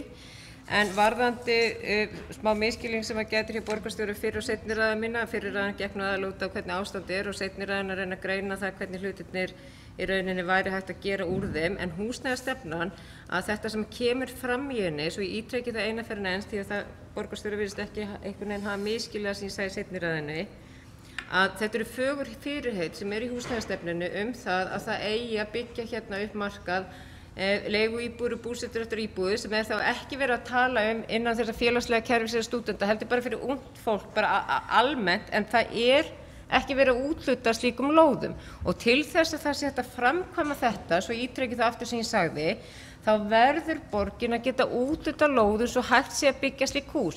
Borgin ætlar að úthluta til stúdentalóðum og það ætlar að auka félagslega leiguíbúðir og það ætlar að úthluta lóðum til aldraðra, en það að venjulegt fólk, eða ég dreg þetta tilbaka, þetta átti ekki að vera orðað svona, en það að í rauninni að fólk geti í rauninni farið og á innan gæsalappa almenna markaðnum sem í rauninni ekki félagslega kerfinu stúdentar eða aldraðir, að komast inn í leiguhúsnæði búsetukerfi sem rekið án hagnaðarsjónarmiða, sem eingöngu búseti í dag að mestu leyti, að þá verður borgin að geta úthluta slíkum lóðum. Það verður að vera hægt að byggja svona húsnæði ódýrt, og ef við segjum það verið að byggja 40–50 fermetra íbúðir, og þá spurningin hvað ráða slík félög við að lóðirnar, á hvað verði lóðirnar eru. Þegar íbúðaverðið verður alltaf hærra og hærra, ef það 25% af íbúðaverðinu lóðaverð, að það gengur það ekki upp, og þessar lóðir ekki í boði, og það það sem ég var að segja, að það ekki búið að úthluta fjölbýlishúsalóðum í Reykjavík síðan fyrir stórum fjölbýlishúsum núna í rúm 2 ár. Og ef þessi félög ætla að byggja ykkur aðri heldur en búseti sem að fara keilugrandann, að þá verður auðvitað að vera eitthvað framboð lóðum í boði hjá borginni. Það borgarfulltrúi Guðfinna Jóhanna Guðmundsdóttir, lokið við það að veita ansvar, þá svarar borgarstjóri ansvari. Forseti, ágæta borgarstjórn, já, umræðan uppbyggingu hefur oft gengið út á lóðaúthlutanir, og það eru 2 leiðir sem við getum farið til þess að stuðla uppbyggingu, annars vegar að samþykkja byggingarheimildir í gegnum skipulag, ýmist á lóðum sem við ráðum beint yfir eða aðrir, eða með því að eiga landi sjálf og úthluta lóðum. Þessi kynning gekk út á það að sýna hvar við erum búin að samþykkja í skipulagi byggingarheimildir fyrir 3500 nýjar íbúðir, það búið að samþykkja það, ýmist á lóðum eða landi sem við eigum, eða höfum ánafnað öðrum, eða á reitum sem aðrir eiga. Og ef við tökum til dæmis stúdentaíbúðirnar, að þá verða þær 400 á svæði Háskóla Íslands, 350 á svæði Háskólans í Reykjavík, 100 upp í Stakkahlíð og 100 í Brautarholti. Allt þetta á landi sem við eigum, Þannig að þarna eru fjölmörga fjölbýlishúsalóðir fyrir stundaíbúðir. Við erum líka að fara í samstarfi búseta eins og hér var nefnt. Það eru fjölbýlishúsalóðir í Mjódd við Skógaveg. Við erum að fara útluta til þeirra Keilugrandan eða selja þeim Keilugrandan. Þetta eru fjölbýlishúsalóðir. Þannig ég skil ekki eftir að hafa farið yfir alla þessa kynningu hvernig er þetta að koma inn upp og halda þið fram að það séu engar fjölbýlishúsalóðir í Reykjavík. Þegar allt planið gengur út á að byggja fjölbýlishús. Ýmist á lóðin sem við útlutum, reitum sem við seljum eða á landi annarra, þar sem við semjum til okkar hluta uppbyggingarinnar eins og rúfreit, þar sem við sömdum til okkar 40 íbúðir og ráðstöfum síðan til annarra. Þetta eru allt fjölbýlishúsalóðir.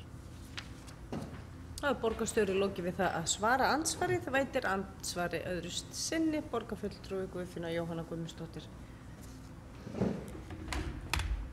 Forseti borgarfulltrúar, ef þið leikið ykkur að því að henda þessari kynningu upp í Excel-skjal og skoði hverjir eiga þessar lóðir, bæði sem búið að samþykkja deiliskipulag og þar sem á að fara að samþykkja deiliskipulag, þá sjáu þið að stór hluti af þessu sem búið að samþykkja í höndum annarra heldur en Reykjavíkurborgar.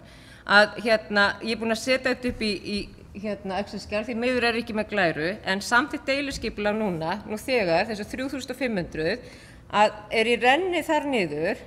Það vantar renni hver á Hverfisgötu 59 til 61, en það eru 24. Guðrúnartúnur 100 kemur ekki fram. Síðan Reykjavíkurborg með á Valssvæðinu og í Hraunbæ 103 til 105. Ekkert í þessari glærukynningu borgarstjóra kemur fram að Reykjavíkurborg eigi meira svæði heldur en það fyrir utan Úlfarsárdalinn og Reynisvatnsásinn. Þetta í kynningunum sem varðandi skipulag sem samþykkt. Og ef við skoðum síðan deiliskipulag vinslu sem aðra 3500 íbúðir, að þá það í rauninni Vesturbuktin eins og við þekkjum sem Reykjavíkurborg á. Það á Frakkastíg 1, Stakkahlíðina 150 sem verða 50 íbúðir fyrir aldraða 100 námsmanna íbúðir. Það stefnt að því að byggja 50 til 80 íbúðir við HR, Reykjavíkurhús þar. Síðan það á Kirkjusandinu, það í Efstaleitinu og þetta upptalningin. Þannig ég get sent ykkur þetta ef þið viljið. Það er borgarfulltrúi Jóhanna, Guðfinna Jóhanna Guðmundsdóttir lokið við að veita andsvara öðru sinni. Þá svarar borgarstjóri andsvari öðru sinni. Forseti, ágæta borgarstjórn. Já, við skulum fara yfir þær lóðir sem að borgin hefur yfir að ráða.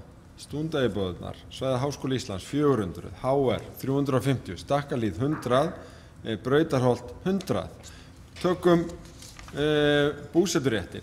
Það Keilugrandi 1, það eru 78, það Skógavegurinn sem eru kannski 14, það Suðurmjódd sem eru 52, sem eiga líka vera fyrir eldri borgara, 52. Við höfum lóðir fyrir eldri borgara líka niður í Mörk fyrir 78 og síðan ef við förum í önnur svæði fyrir Reykjavíkurhús, þá eigum við Vesturbuktina sem eru 170, við eigum Kirkjusandinn sem eru 300, við eigum Frakkastíg 1, við eigum reitin fyrir norðan HR svæðið og síðan hægt að koma hér, telja reyndar upp svona þriðjungin af þessu en segjum leið, þetta bara ekki neitt. Þetta bara ekki neitt. Og í hina röndina að tala uppbygginguna í Breiðholt á sínu tíma, þar sem var farið á viðreisnarárunum gríðarlega uppbyggingu með verkalýðshreyfingunni og hvað voru þær framkvæmdanefndar blokkir margar í heild sinni? Það voru 1200 íbúðir. Frægasta húsnæðisuppbygging sögunar, bygging Breiðholtsins, 1200 íbúðir og hér í þessu innan við 2 mínútna svari erum við komin langt umfram þá tölu. Það ekki hægt að tala svona. Sérstaklega vegna þess að við vorum að fara yfir þetta rétt í þessu og þó að minnihlutin hafi fallið í þá freistni í einhverjum útvarpsviðtölum að tala að ekkert væri að gerast og ekkert væri í pípunum og öll gögn hljóðu upp á að það sé bara ekki rétt, þá verðum við að fara að tala út frá staðreyndum en ekki bara einhver svona fullyrðingaflaumi. Það er borgarstjóri lokið við það að svara andsvari öðru sinni, þá veitir borgarfulltrúi Guðfinna Jóhanna Guðmundsdóttir stutta athugasemd. Forseti borgarfulltrúar, það hefði verið ágætt ef að borgarstjóri hefði hlustað á eitthvað sem ég sagði, vegna þess að ég var að tala um hvaða lóðir það væri sem hægt var að úthluta sem leigu- og búseturéttaríbúðir til annarra heldur en það sem er gert ráð fyrir, það er að segja eldri borgarar, stúdentar og búseti. Það er að segja fyrir þennan hóp sem talað í húsnæðisstefnu Reykjavíkurborgar, sem er þá hópurinn sem fellur ekki undir þessa hópa, það kemur alveg fram að það á úthluta eldri borgurum, búseta og stúdentum slíkum íbúðum, enda hef ég aldrei sagt annað. Ég er að tala um hvaða lóðir það eru sem er ekki eyrnamerktur þessum hópum, sem er þá almennt sem er hægt að úthluta til félaga sem ætla að byggja upp íbúðir, sem að verða leigu- og búseturéttaríbúðir, ekki eyrnamerktur stúdentum, eldri borgurum, eða er búið ákveða að fara til búsetu eins og Keilugrandi. Borgarfulltrúi Guðfinna Jóhanna Guðmundsdóttir hefur lokið að gera stutt athugasemd og þá gerir hv. borgarstjóri stutt athugasemd.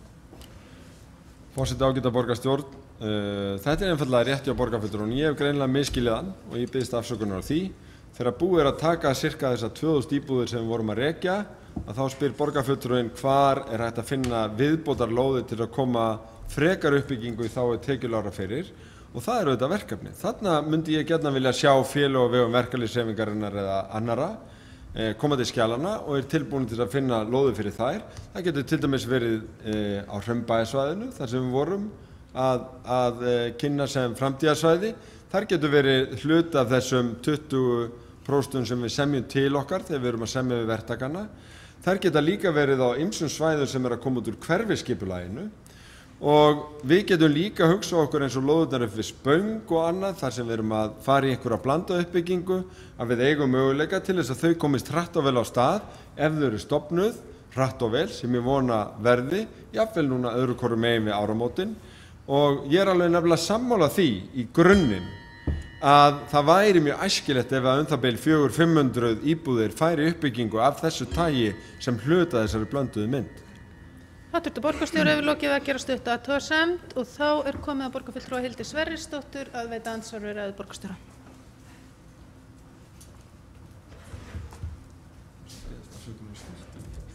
Forseti, góðir borgarfulltrúar, ég ætlaði bara aðeins að fá örstutt að berðast við svari borgarstjóra. Hann má að sjálfsögðu mér að meinalausu vera mjög hneykslaður á því að það sé verið að ræða einhver kosningaloforð. Ég veit reyndar ekki betur en að borgarstjórn hafi reyndar ályktað einu sinni það sem henni fannst ástæði til þess að brýna ríkisstjórnina varðandi hennar kosningaloforð. Þannig að það er svo sem ekkert nýtt og ég held að við ættum bara öll að reyna að standa okkur aðeins betur heldur en að fara í einhvers konar svona málflutning sem ég myndi gera ekkert annað heldur en ég byrjaði mína ræðu á að leita eftir þessum upplýsingum er hægara sagt en gert.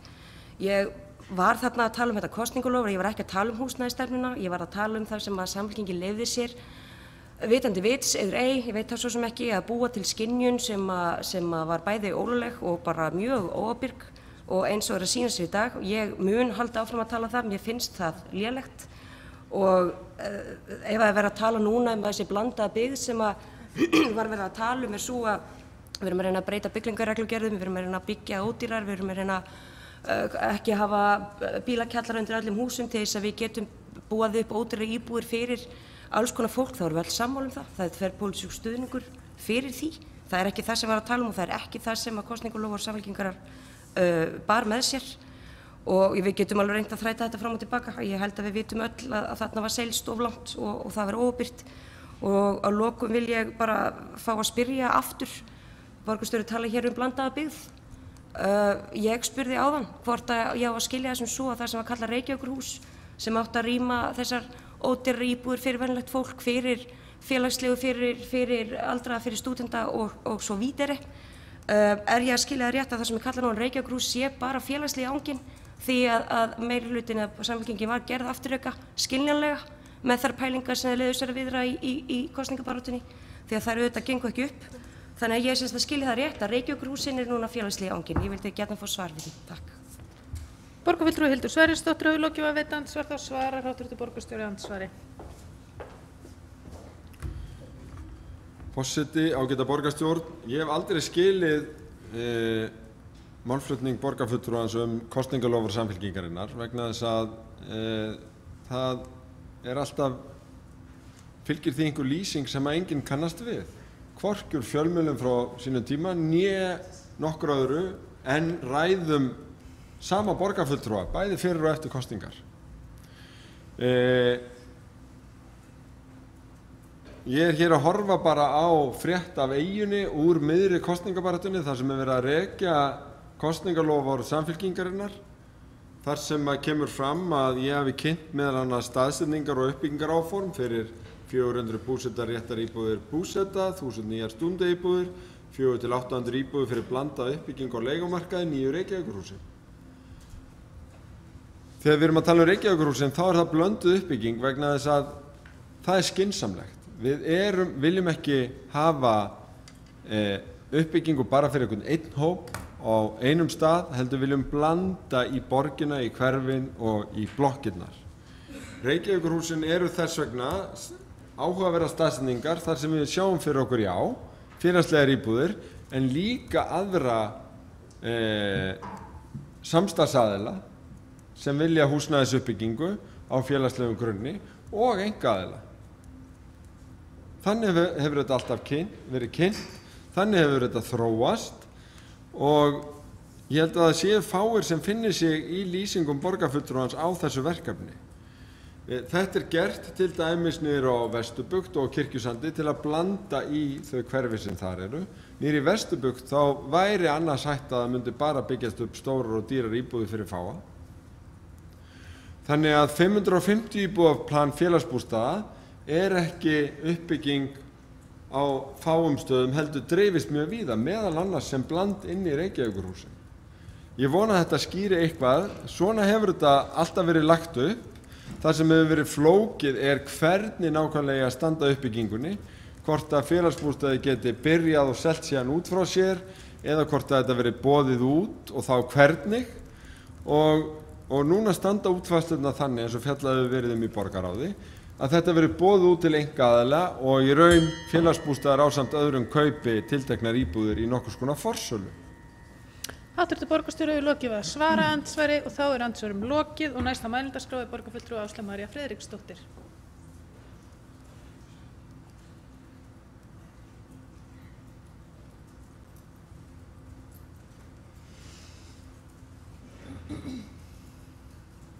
Forseti og borgarfulltrúar, mér langar nú að biðja borgarstjóra að skýra þetta aðeins betur með Reykjavíkurhúsin.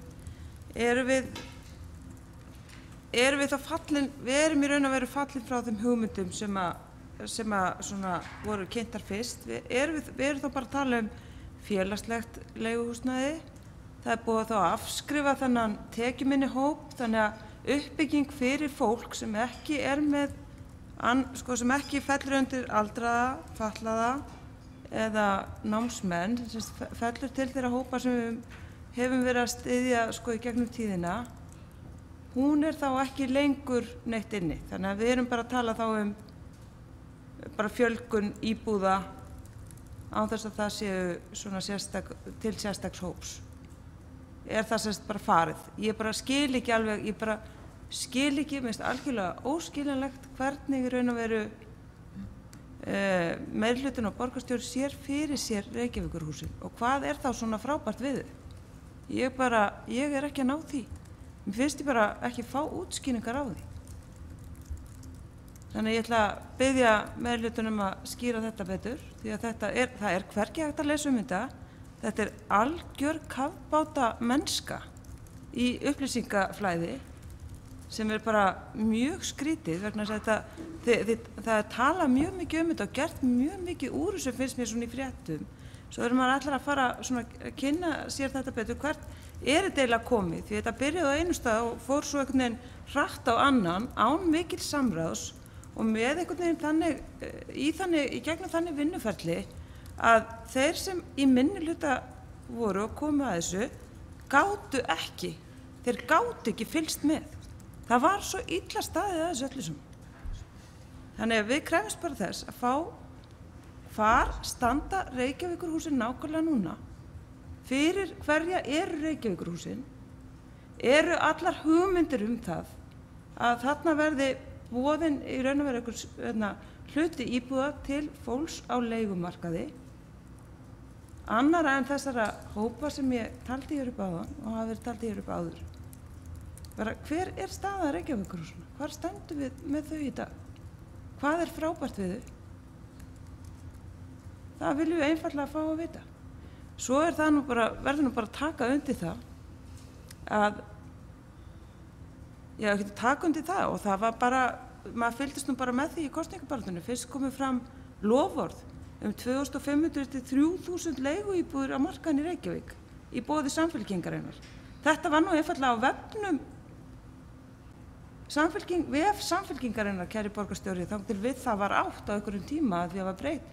Fyrst að nú lýsingarorðinu leigu íbúðir, leiga var tekið út, svo einhvern veginn hvarf þetta efni þaðan og það var vegna þess að þetta var bara ekki, þetta loforð gat ekki staðist og nú er verið að fabúlera með þetta einhvern veginn út og suður eins og þetta hefur alltaf verið í boði skipulags Reykjavíkur sem hvort sem var að gerast og þurfti enga aðkomu Samfylkingarinnar að því, þurfti ekki neitt.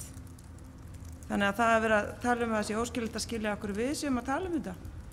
Því er bara að vísa til fjárhúsuna. Svo einfalt var það, fólk sem fylgdist með þessum málum í kosningabaráttunni sá alveg að það var verið að það var verið að afvegaleiða fólk. Það var verið að setja fylla herbergi að þoku. Það var það sem var verið að gera. En það væri gaman að fá að heyra og bara eiginlega nauðsynlegt að við fáum að heyra hvað er frábært við Reykjavíkurhúsin, hver er staða þeirra núna?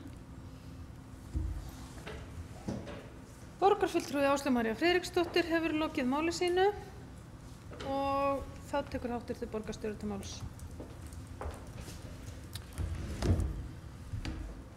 Forseti, ágæta borgarstjórn, Reykjavíkurhúsin er ekki risin, þau eru núna tveir reitir sem að tengjast þeim í auglýsingu og í borgarráði þegar ákveðið var að þau fari í auglýsingu, Vesturbuktin og Kirkjusandur, að þá var jafnframt ákveðið að útbúnir yrðu útboðsskilmálar þannig að þessar lóðir yrði hægt að bjóða út leið og deiliskipulagið lægi fyrir. Það gengur út á það að við höfum auglýst eftir samstarfsaðilum sem vilja koma inn í uppbygginguna Reykjavíkurhúsin sem eru þá ýmis félög sem tengjast húsnæðismálum sem að vilja byggja yfir sína félagsmenn eða einhverja tiltekna hópa og það er verið að fara yfir í raun umsóknir þeirra að vera með í þessum verkefni núna og mun koma fram tillögur hvernig blandan verður á hverjum reit fyrir sig og síðan er hugsunin svo að til viðbótar þessu þá verður almennar leiguíbúðir sem verður þá á vegum þeirra einkaaðila sem að byggja reitin og síðan söluíbúðir eða íbúðir sem verða til ráðstöfunu fyrir einkaaðila. Félagsbústaði munu sem að kaupa í raun í forsölu sumar íbúðir, aðrir aðilar sem geta verið stúdentar, búseti eða félagasamtök sem tengjast málefnum fatlaðs fólks eða aðrir geta keypt á sambærilegan hátt íbúðir þarna í forsölu sem tryggja þessa blöndun.